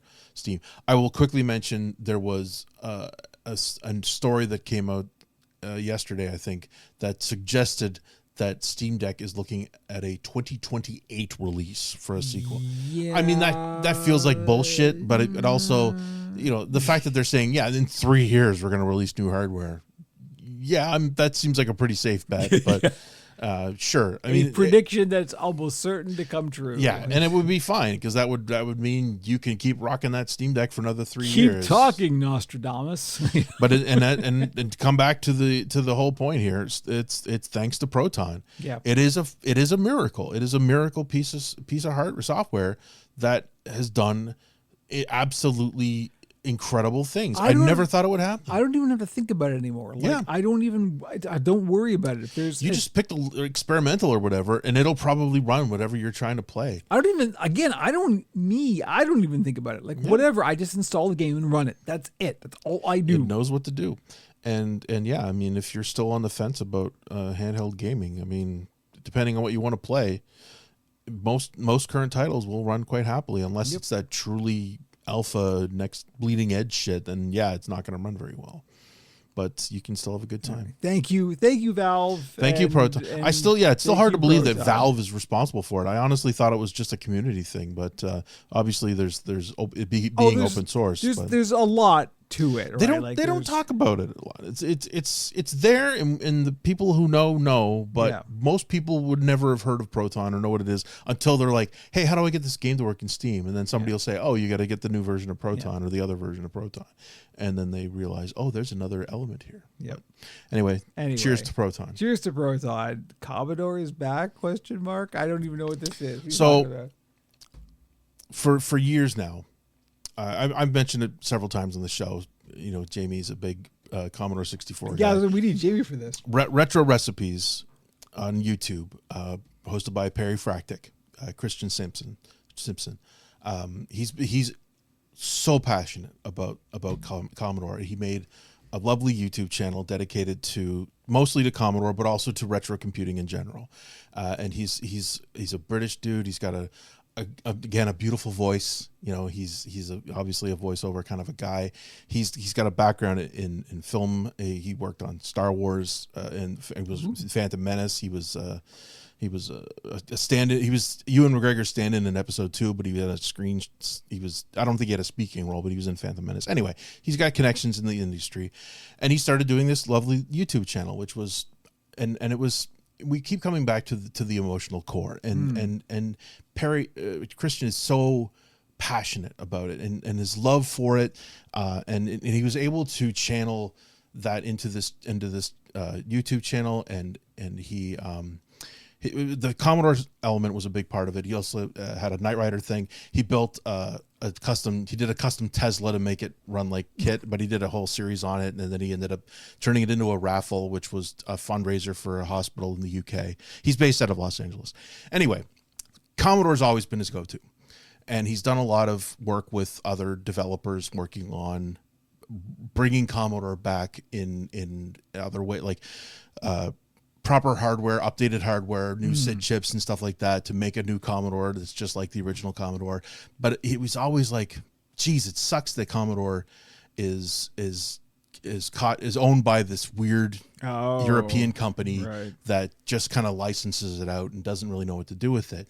You know, they did the Commodore Mini a couple of years ago, which was just like an emulation unit, and it was like a tiny little version of a Commodore that you plug in with HDMI, and it was cute, but it was not the thing.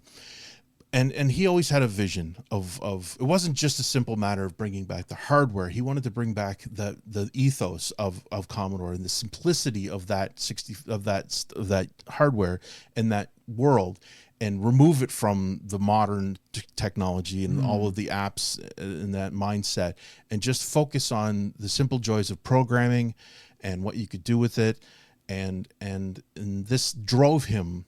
And he started putting feelers out about the status of Commodore, and he was in constant contact. He actually became the editor of Zap 64, which was the original British magazine that celebrated Commodore, that was published back in the day, and they would put the demos in, and they still publish it for fans. And he's the editor in chief of that. And I assume partly as a response, as part of that, he started putting the feelers out to actually see where do we stand with the existence of the Commodore brand, because it will be, we've got he was a big part of the, I can't remember what they called it. It was basically new Commodore hardware, but they couldn't use the name, obviously. Yeah. And there was a company that licensed the ROM, basically. So I think that was the vector, was he was trying to just get a way to that everybody could use it, and not have to pay crazy amounts of money to just have access to the ROMs, if they could be a more reasonable system. And so in conversation with the owners of it, they basically said, you seem really keen about this. How would you like to just kind of take over this whole endeavor? And that set a path forward where he was able to get in touch with the people who helped design the original Commodore and were shepherds of that. And he created a consortium, a group, and they got some angel VC, and they actually, in the end, they managed to buy the rights to Commodore from this European company. And so now the Commodore brand is owned by Christian Simpson and this organization. All right. And it's absolutely fantastic stuff. And he's as I keep talking about the emotional side of it, he was spent an entire video tracking down a Christmas demo that he saw when he was a kid. And he finally finds it, and he plays it, and he's clearly welling up with emotion just as it's playing out in the video, and it's having a huge effect. And this happens a fair amount on the channel, honestly. Like, he's not ashamed to show his love for this, and how much of an impact it had on the young version of him. Sure. And now he is the CEO of Commodore. That's awesome. And as I say, it's not just a matter of making new hardware, but they're also going to be doing a lot of social endeavors and fundraising, a lot of stuff for kids, basically. Sure. Teaching kids to code for the Commodore Basic, and just because it was a much simpler thing, and you can immediately see effects, and it really builds the desire to do more in that world. So they're going to be really doing a lot with that. As part of the fundraising to cover the VC costs for this whole build, they're releasing the Commodore Ultimate, where they have a beautiful new piece of hardware. It looks exactly like a Commodore, but it's got LED lights and all this crazy shit and HDMI options. And but they're opening it up to everybody, because there's been a bunch of developers who've been making hardware for the Commodore over the last 20 years, and never quite they can't ever call it the Commodore or whatever. Sure. Yeah. And now there's a vector where they can do that. they can have the brand, and they just have to basically kick into the organization to fund these other projects, and it's going to be beautiful, and it's already amazing, and it's worth looking into. I'll link it to the show notes, Please. But it's just been an incredible journey, and he's had to been very cryptic about it up until now when it's finally fully legalized. But so the videos are great, watching him go through the motions of actually, in the end, he finally flies to the Netherlands to sign the documents with the team, and it's just amazing. So it's a great positive story where somebody who's truly passionate about the brand and about what it means and what the company means, and now he's in charge and he can do some amazing things with that.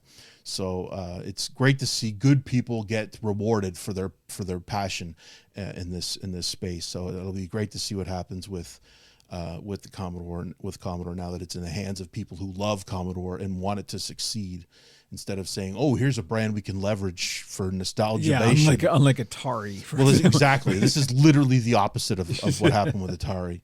So it's great to see. So yeah, see, good things do happen. They do, and if you're passionate about something, sometimes the universe recognizes that and throws you a bone. So congratulations to Perry Fractic and the Commodore crew.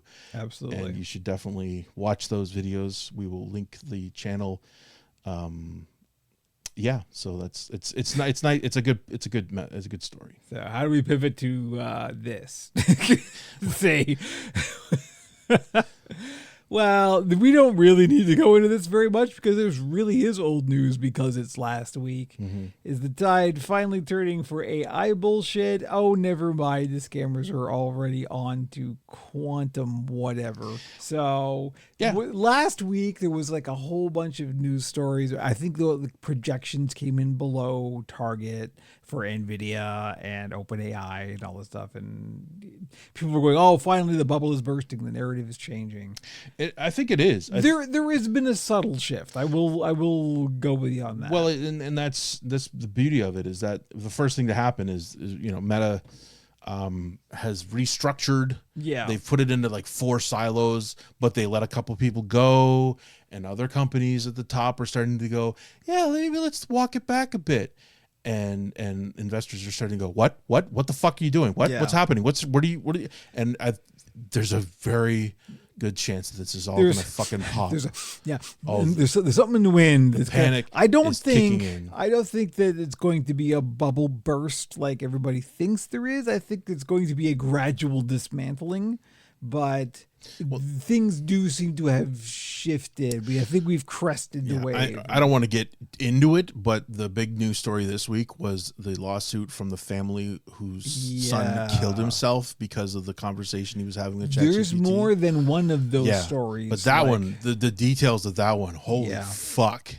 And this was what had to happen. Is there had to be a specific situation where something terrible happened where they can specifically point to ChatGPT and go, this is not supposed to fucking happen. This is and they have to be held accountable. What we have to realize is these motherfuckers have no moral compass, and they will do anything and everything in order to make money. Yep, they see this as collateral damage. Yeah, there's no bottom. There is no bottom. And so at some point we have to hold them accountable. Maybe, hopefully this is that point. And we've still got the lawsuits outstanding for, Midjourney being sued by Disney. Yeah. Things like that once these start coming out. I think about the artists, the authors who sued. Was it? It wasn't OpenAI. No, it was some other. There was something. Anthropic. Perplexity. It was Perplexity. Okay. I think it was either Perplexity or Anthropic. One of the. But there was some platform they were using, which was proven to be pirated material. Yeah. And now they were ruled in their favor. Now people can actually go and claim damages. And they have stated that if every author who is in this database claims damages, it will ruin the AI industry. Fuck yeah. Oh, cry me in a river, motherfuckers. Bring it on. Die. Let it fucking burn. Anyway, yeah. So, but don't worry, because the next thing that they're going to start scamming about is quantum computing, which, spoiler alert, is even less of a thing than AI is. But don't worry, we'll be hearing about quantum bullshit soon enough. Yep. Okay. Anyway, moving on. Something that's actually nice.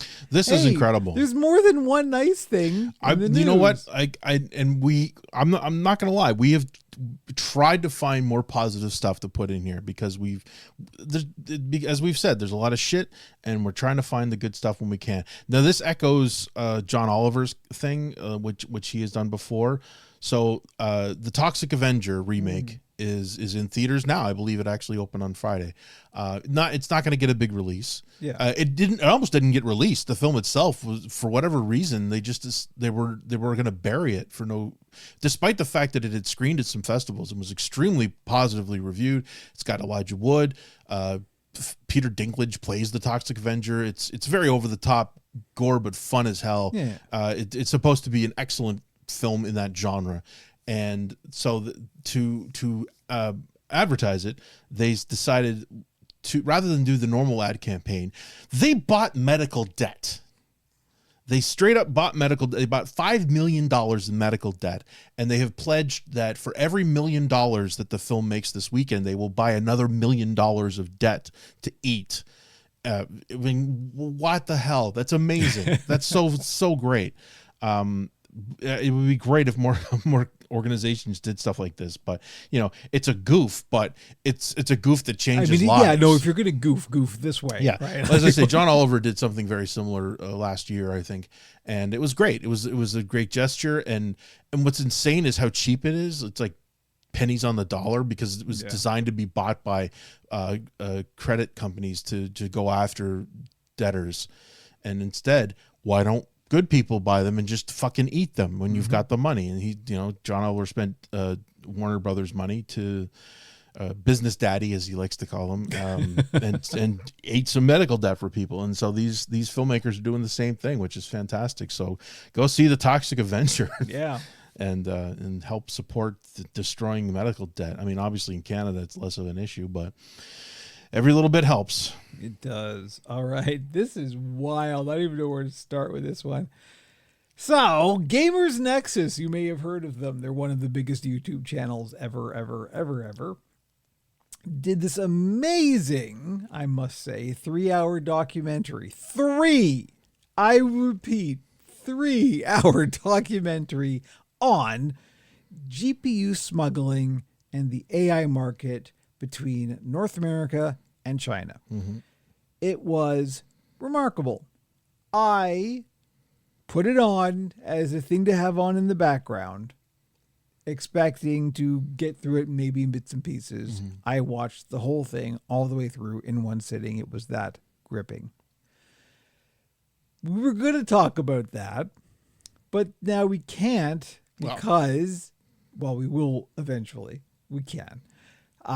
But they used a very short clip of Trump saying some words that was shot by Bloomberg. Bloomberg used this as an excuse to DCMA them, and they were not having it because that is absolutely the definition of fair use. 100%. So they went after Bloomberg. They literally went to their offices in New York and shot a video about it. Please do go and watch that shit. This is what they do, and most channels just eat it. Yeah, they just go, okay, sorry, sir, please don't sue us. And Steve and Gamers Nexus went, fuck that, and wanted somebody on camera to talk about it. And of course, surprise, surprise, nobody from Bloomberg would talk about it on camera. This is the thing that's remarkable, and I think this is the angle that I would like to talk about for this whole story. I mean, yeah, they will be eventually getting the documentary back online, and you can still back them. It's on archive.org. Yeah, you can find it. You can get it. Please do watch it. It is remarkable. And I learned some stuff that I didn't know, and the scale of this shit is way bigger than I ever thought it was. But the fact that it's Gamers Nexus doing this shit, this is real journalism. This is what journalism should be. And these are these are the independent journalists having the fucking balls to do this, whereas the big journalists and the big companies would never touch this with a 10-foot pole. They're terrified. One of the majors, I can't remember, I'm not going to say specifically who because I can't remember, but they were doing this story and they refuse to do any actual work. Like it was Bloomberg. Was it? Oh, It was. oh, This yeah. is one They of were the like, things that Steve pointed out was Yeah, the right. fact that Bloomberg That's basically right. tried to do what they did and failed. but they basically Googled it and used some pictures of the of the site and said, this is where it could be happening, but who can say? They shot Like, some pictures in the desert, to quote Steve, who gave us motherfucker, get on a plane and go to the place. It's come up regularly, I should say, through not just us, but everybody talks about how the media is complicit in so much of where we are right now. If the media had done their jobs that they have done historically, Trump would never have been elected. Oh, yeah. But they have been cowed by corporate interests to the point where they won't do their jobs. And that's the thing. There is no independent media. That is the Right. problem, right? So it takes a fucking YouTube channel that historically reviews hardware. It's Gamers Nexus. The name of the channel is Gamers Nexus. They don't talk about video games. They talk about hardware. That's their whole thing. So this is in their wheelhouse to do this investigation, and they did this investigation, and they make enough money. And this is not the first time they've come after a company. There's the meme of death knocking on the doors and having the pools of blood at each door. Gamers Nexus gets used on the regular for that because they have taken down several companies based on their investigations, which are done properly and with journalistic integrity. I don't even know if anybody in Steve's company is a journalist, and yet they have applied actual journalistic integrity to these investigations to give them weight that they actually make an impact. The other side of it is that you just in fucking common sense, Right? Like you just need to use your brain, and not be beholden to corporate interests, Right. And that's it. Like, they don't have to worry about, but NVIDIA is one of our biggest sponsors. Fuck them. They've had problems. At this point, Steve's had issues with almost every major manufacturer because every manufacturer's pulled some bullshit, and he's happy to point out their failures. And obviously, they're not going to send him free shit anymore, and he's fine with that because they can buy shit because they have enough money from viewers that they can do that. I mean, as he'll start out most of these videos saying this video's brought to you by you. Please buy our shit. They just have some simple merch that they sell that covers enough of this that they can fly to fucking China to do these stories. I am totally happy. I mean, I can't afford to support their stuff, but I'm totally happy to let those ads play because I know where it's going. Like, this is clearly what they're putting that money towards, and it is absolutely worth it. So and it is shameful that it takes a channel like this to break these stories, and that even now the media is not covered. If anything, the coverage has been about Bloomberg taking the video down, and instead of what the actual news story is that but it has that's true for the mainstream, right, but that's not who matters in this case, right? This is like the people who need to know, right? And it's because of this. So, and that's it. The government is obviously turning a blind eye to these vectors that these, obviously NVIDIA is being able to sell these things to NVIDIA the is Chinese. playing all sides. 100%. They're, because of the stupidity of the AI market, they are now $1 trillion company. That's it. They were never supposed to be this level. There was no way that this was ever supposed to go to get to this point. And yet here we are. So now that they are $1 trillion company, they are terrifying most people. And I mean, I'm almost surprised that Steve hasn't met an accident and fallen off of a balcony during his voyages because of the amount of money at stake. So, but I guess it's largely because, despite the fact that this was a very damning video, it's not like the current administration is going to do fuck all about the impact of this. They're going to go, well, we'll look into that, and they'll do a blue ribbon committee to spend 3 years. Again, this is the Achilles heel of the current fascism cycle that we're in, is these motherfuckers don't know how anything actually works. So the people who do know how shit works have an advantage, right? And this is a good example of that. All they care about is money. and Yeah. they see Nvidia's a $1 trillion company, like, well, obviously they're the good guys here, so we'll let them answer the question. You know, like, hey, you guys aren't selling technology to the Chinese, are you? No, we're not. Oh, okay. Well, they said they're doing it. They've obviously done the investigation themselves, and we take their word for it. So the matter is closed. You know, and meanwhile, Steve's posting a 3-hour fucking monster epic documentary takedown of the biggest company in the world right now, and I don't think Nvidia really gives a shit, which is the worst part of this, is that it's not like it's a gotcha. It's like, no, here it is. This is the path, and the people that are doing it don't give a shit to the point where they're willing to appear on camera to talk about how basic this is. Here's what we do. We're happy to show game tech Jesus. What do they call him? Steve's got big crazy hair, and he kind of looks like Jesus, so they call him Tech Jesus. But anyway, they're happy to show the details of this. Like, I haven't watched the documentaries, but I know that some of the people are blurred out and a lot of them aren't. Well, it's all the people who are in like non-U.S. districts, right.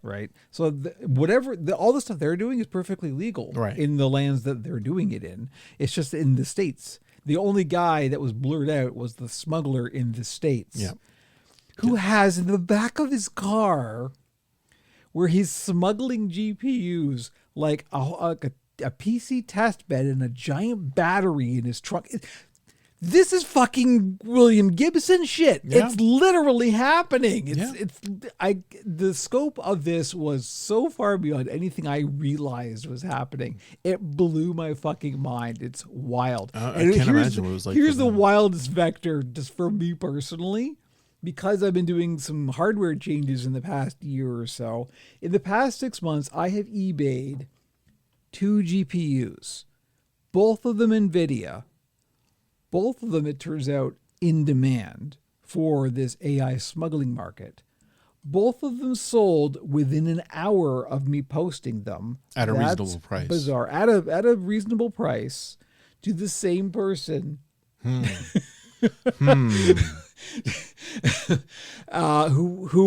did have, I will say, a notably Asian name. Mm-hmm.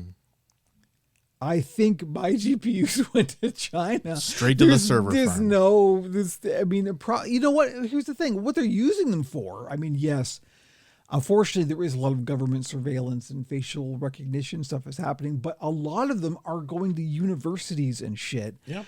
One of the universities that Steve talked to is doing like geophysical analysis of like large data sets from like tectonic soundings and stuff. They're processing like geophysical data. Our school does. We have a PhD department at the school, and they're doing research that needs Titan GPUs and shit. Yeah. So yeah, there's legitimate applications for all this. Absolutely. And this is the side of it because obviously I fucking hate AI, but there are legitimate LLM applications. Yes. This is a very good example of that. Yep.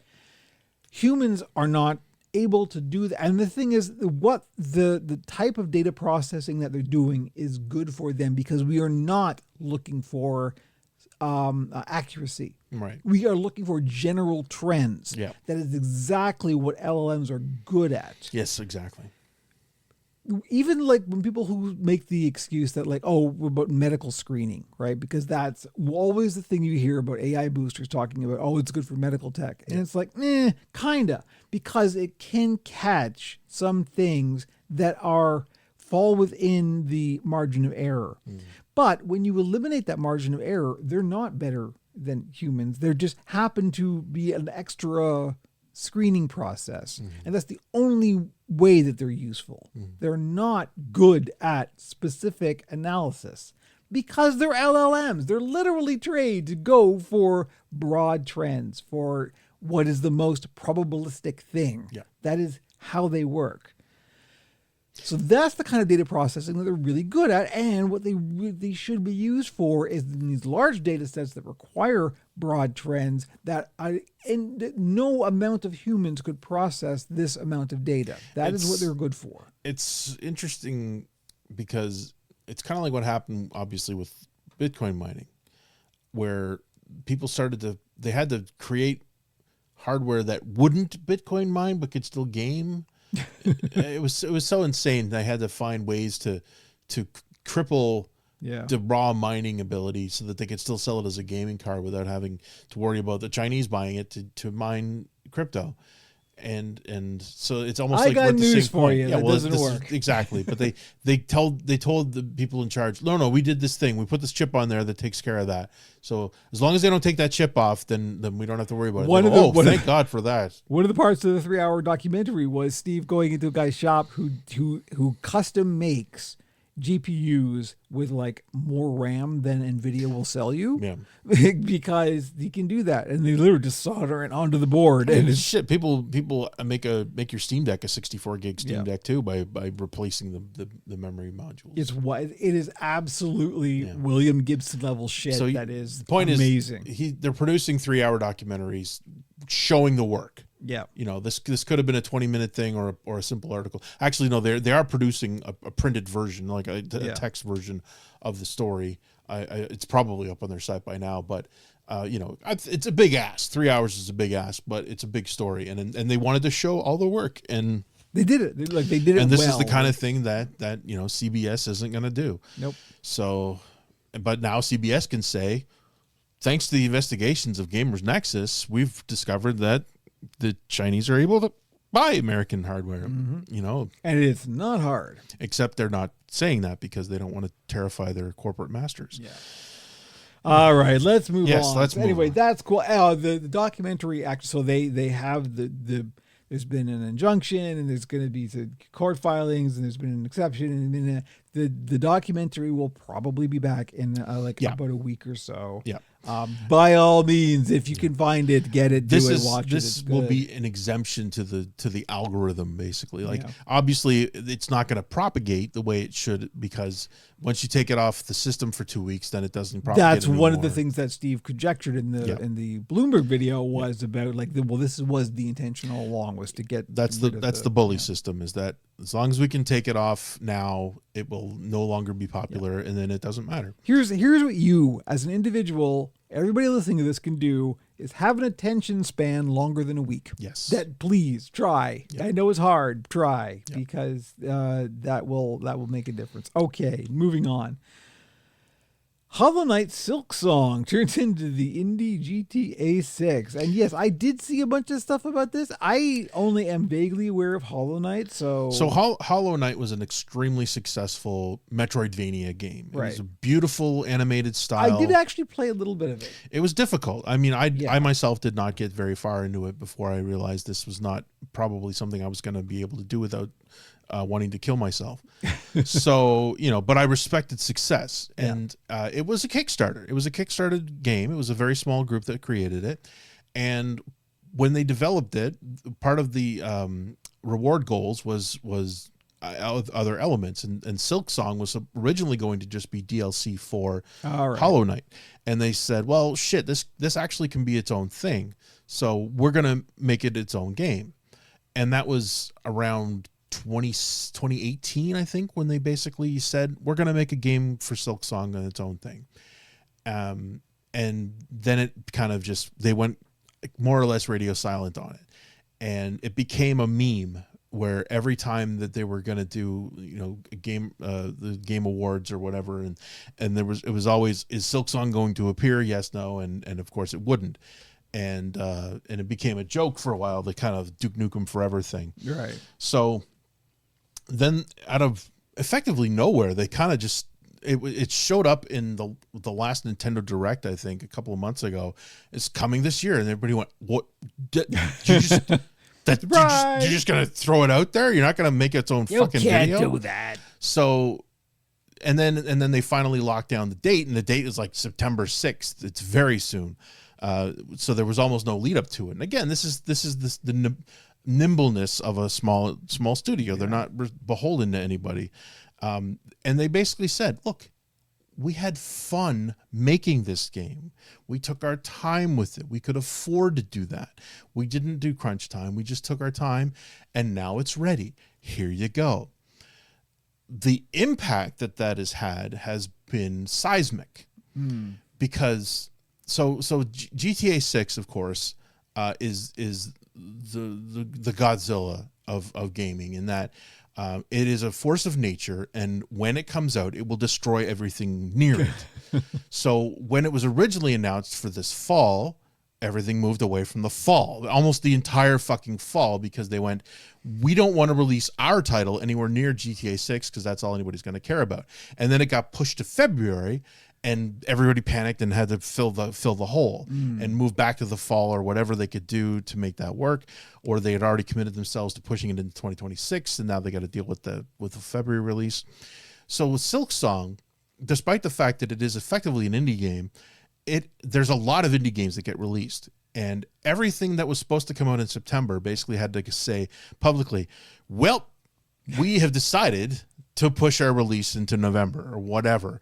And it's just been a litany of anticipated independent releases that they've had to make public statements going, due to the surprise release of this major title, we have decided to give ourselves a little more breathing space. And it's just been interesting on a different scale how this has been approached, and to the point where there was a PS5 game called Baby Steps, which was announced years ago by the same guy who made Getting Over It, with the weird physics engine where you try to climb with the hammer.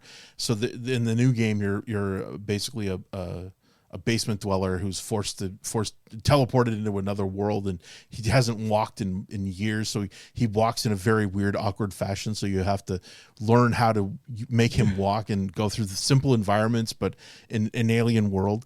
They created a custom map of the Silksong character and had him crawl over, like walk up this thing, to announce the fact that they've delayed the release of the game by a month or 2 weeks or whatever.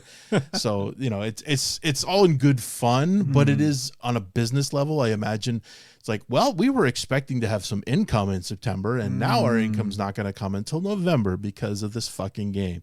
So it kind of sucks for them that they didn't have a little more lead up to that. So it's going to draw some blood in the indie world, but it's just been amusing watching all these companies try to deal with that and decide whether or not it is going to directly affect them, because it's going to be a very popular game, and a lot of people are going to be streaming it, and a lot of people will be focused on that in September, and it's finally going to be out, and then we can just move the fuck on. But I just thought it was interesting and worth noting how it's the independent version of a GTA 6, and the fact that they were like, we took our time and didn't crunch. I mean, even I'm tempted to go, it would be nice if that was the story, is how they've taken their time, and now it's time to come out. I don't think they expected all of the other companies to run away. I mean, on one hand, it's good for them, and but they've got to feel a little guilty about having this level of impact on their fellow developers. So on a side note, there's a lot of fear in the gaming industry in general, and not about GTA 6, about what young people are playing. Young people have grown up now playing Minecraft and Fortnite and Roblox. That's it. And they have, and a lot of people have decided they're fine with that. This is all they want to do, is play Minecraft, Roblox, and Fortnite. And the rest of the industry is going, but we also have games. And the kids are going, I'm good. Nope. And this could have a monstrous impact on the gaming industry if this generation decides they're not interested in playing other games. That's going to be very, very bad. And that's a conversation for another day. Well, again, we won't know until it happens, right? Yeah. So, speaking of AI, just a little quick note I noted the other day. So, in the whole what browser do I use now? Because everybody who's cares and is aware of this stuff moved to Firefox a while ago, and then Firefox shit the bed and started adding AI crap to all of their stuff, and Firefox is the latest one that everyone's like, well, what the fuck now do we do, because we don't want this shit. And for the past almost a year or so, have been using Vivaldi. I'm sure I've talked about it on the podcast before. It is so it's based on Chromium. It is not open source, which is turned off some people understandably. But it is based on Chromium. It is by one of the co-founders of the Opera browser. But when Opera then got bought out by VCs and pivoted to AI, he went, nope, thank you, goodbye, and started a new company and has made Vivaldi. I have been consistently delighted with Vivaldi. It has been nothing but wonderful and good and stable and completely compatible with everything I want to do. They recently released a stance saying that no, we will not be adding AI chatbots to Vivaldi. Here's the reasons why. It's a very good blog post. I adore this company. They are completely aligned with my values, shall we say, and I have nothing but confidence that they will continue to be my browser of choice for the future going forward. So good job, Vivaldi, is what I want to say. Excellent. So yeah, if you're looking for a different browser and you're sick of the AI shit, I got a recommendation. It's Vivaldi. Oh boy, here we go. Wow, this is the biggie. So, remember last podcast when I said I was thinking about selling my PS5 and PSVR 2 because I don't use them, and what it would take is for the next big No Man's Sky thing to come out because I need to experience that in VR. Well, guess what happened? The next big No Man's Sky thing came out.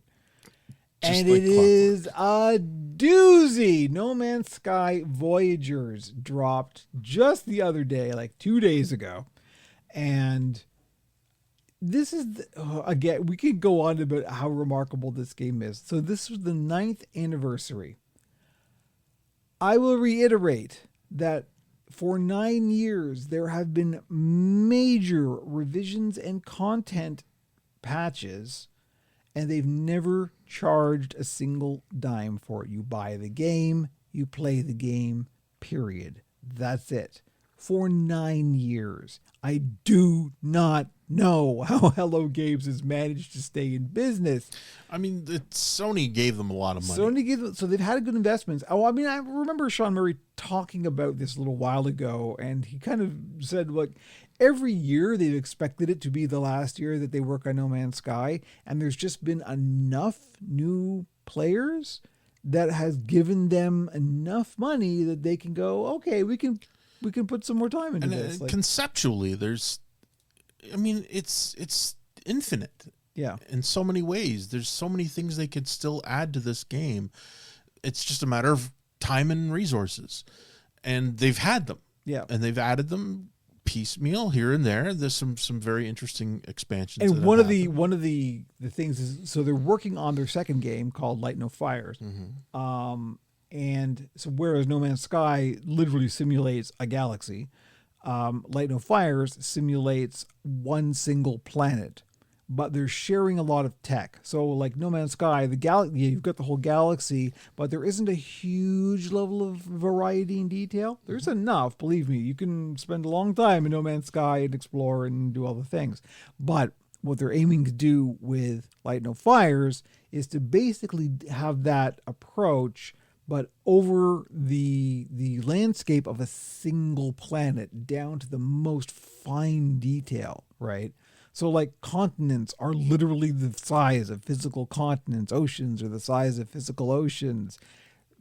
It's going to be remarkable to see how this goes, but they've been sharing tech back and forth between No Man's Sky and Light No Fires. So one of the reasons that they were able to do this latest update, which I will detail in a moment, is the fact that this was actually being developed for Light No Fires and they just brought it over into No Man's Sky.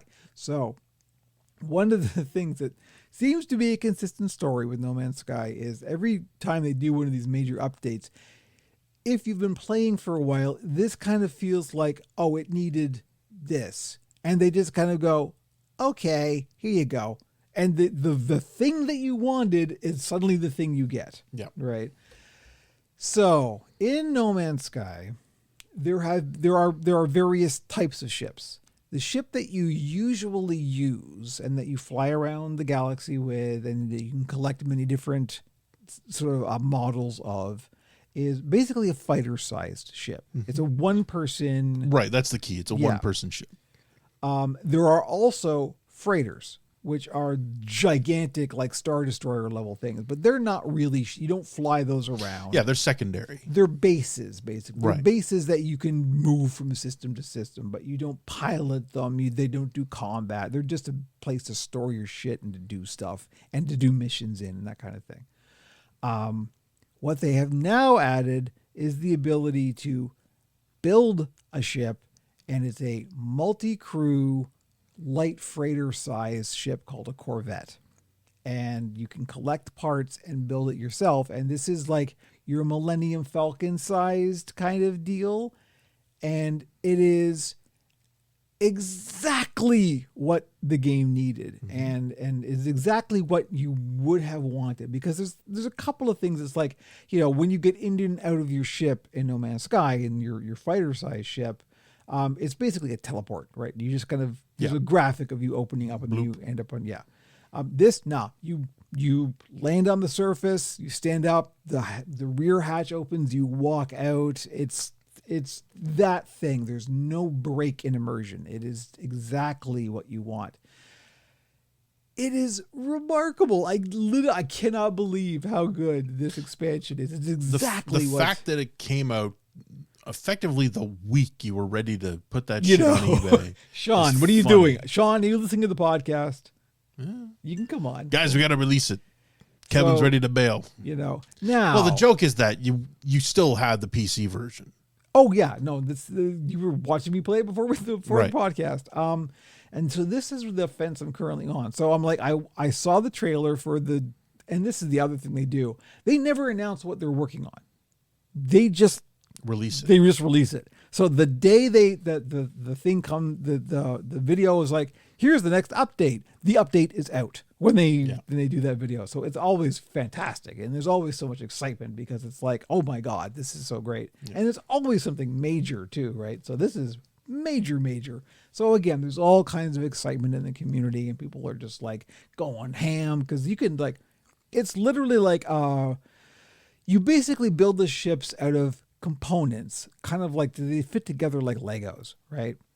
If you played around with the shipbuilder in Starfield, it's a little bit like that. And there's all kinds of different parts, and now there's a whole separate mini game where you can go around to different planets and you can salvage parts that are buried in caches in the ground, and there's a whole kind. You can collect different parts and then start building ships the way you want. There's a whole other.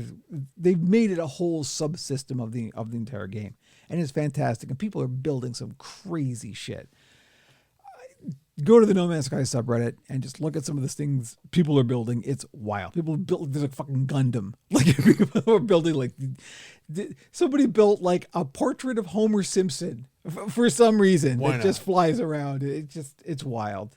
I'm building basically my version of the Millennium Falcon, of course, because that they know what you want. Right. The very first thing that you can build is something that is really reminiscent of the Millennium Falcon. I mean, even there's an internal, you can decorate the insides as well, obviously. And there's one internal module that's like a nutrition counter, but it's like the table in the middle where the seats are is round and has a chessboard printed on it. They're they're not fucking around.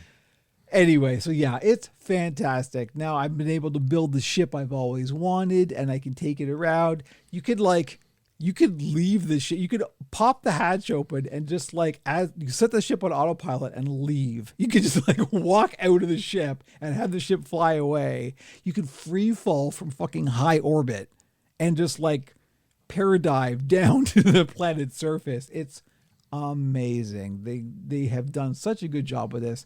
So for the moment, I am currently enjoying it both in flat screen and in VR. However, here's the little twist.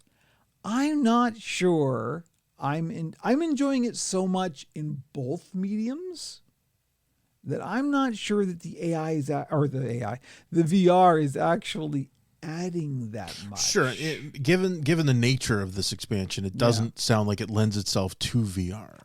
This is the other, because I mean, for me, No Man's Sky in VR was such a transformative experience. Oh, absolutely. That it's like, because you just jump into the cockpit and you're flying the ship. Yeah, but now you're walking around in the ship, which is a little more esoteric and not quite as. But that's better, man. Visceral. That's you're actually here. You're in the ship. Oh, so you're you prefer it? Okay. It is definitely Good. better, but I don't know that it's that much different in VR and not VR. It's kind of the same experience, right? So I don't know. Maybe I might just be over VR in general. Yeah, I mean, like it was the technology had limitations, and we have slammed into those limitations, and it makes it less interesting. I kind of feel like that, because now it's just kind of a chore, right? You got to get the headset. Well, and ever since I got the cataract surgery, I've never gone back to the VR headset, and I feel like I could play it now, but I just have never been motivated to fire it up again. And I want to. I've purchased several titles for it, and I never did get this set up with the PC, because I still haven't played Half-Life Alyx and a bunch of the other titles that I've bought for it. It's just largely been a matter of wherewithal, like everything else. Sure. But there's no killer app on the horizon. That's for goddamn sure. And there's not going to be either. It doesn't seem like it at this point. I especially if even Apple has kind of went, we're totally working on the next Apple Vision headset. That's totally going to happen soon. Just that's not even really VR. That's AR. That's a whole other exactly. thing. But still, they recognize it. I mean, the fact that you get Meta still going all in on the fucking glasses. Yeah, but that's for surveillance capitalism. That's all that is. That's not even the thing. So I don't know. I am on the fence at the moment. I will maintain your. There's no rush, and especially since the friggin' hardware's gone up in price. It's not like it's costing you money, but if you do dump it, you'll be able to get more money for it. But it's still nice, but I do have to be in the right time, place, and everything to do it. I am thoroughly enjoying it, even not in VR. So it's not. That is the thing. Yeah. All right. Anyway, last thing. Gamescom. I did not pay attention to Gamescom. Yeah, I'm actually I had to look it up again just to see what happened there. I mean, Gamescom is not considered to be one of the majors, but fucking Jeff decided to do another one of his shows for it. So they had a couple of. We do what Keeley says. Yeah, well, no, he knows it's.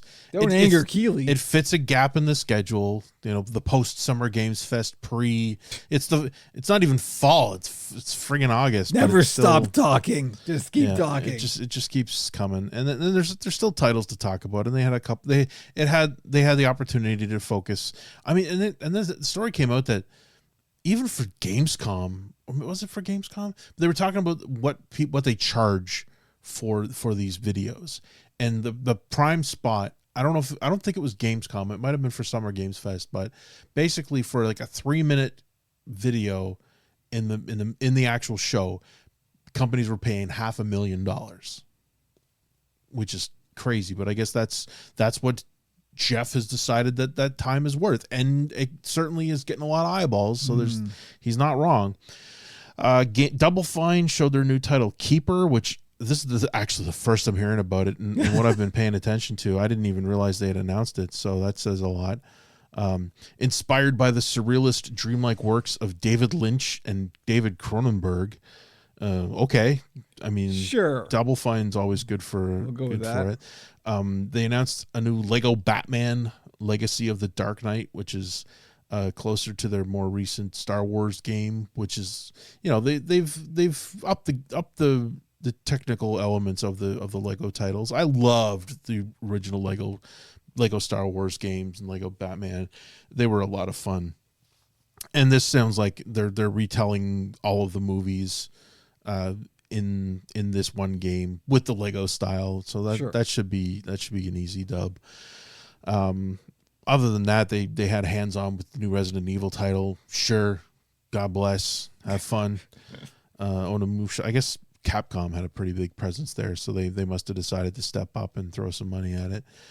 But yeah, there was no earth-shattering announcements. Yeah. So, you know, it's as I say, everybody's terrified of GTA, so they're just not sure.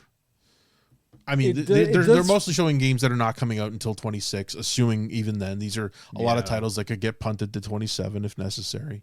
So, you know, but we're in a real kind of like wait and see period. Yeah. But again, Gamescom is supposed to, it historically was for developers. It was supposed to be an industry show. Everything is a commercial now. Yeah, exactly. It's another opportunity to put eyeballs to new product. And so they've elevated what's there, but it's German. It's in Germany, so that's a stumbling block for most of them to get access. But you know, it's an international concept. Gaming is a worldwide ideal, so it's not just run by the Americans. And Jeff's Canadian anyway, so that's neither here nor there. I'm sure he's probably given up his Canadian citizenship. I'm pretty sure he's an LA boy now. Spiritually American. Yeah. But yeah, so you didn't miss anything if you weren't paying attention. Good. Okay. Anyway, we've gone overtime, but I did say this would be a long podcast, and I was right. Yes, you were. All right. That will do it for us. Thank you, Andrew. Thank you, Kevin. And thank you all for listening. If you made it this far, you're a fucking champ. And we will be, in theory, back in 2 weeks. OperationPuppet.com for all of the links, and we will catch you next time. You have been listening to Pixels and Puppets, the Operation Puppet podcast. Visit www.operationpuppet.com for all our links. Tell your friends, give us a rating wherever you get your podcasts, and join us again because nothing is more entertaining than aging nerds giving their opinions on the internet.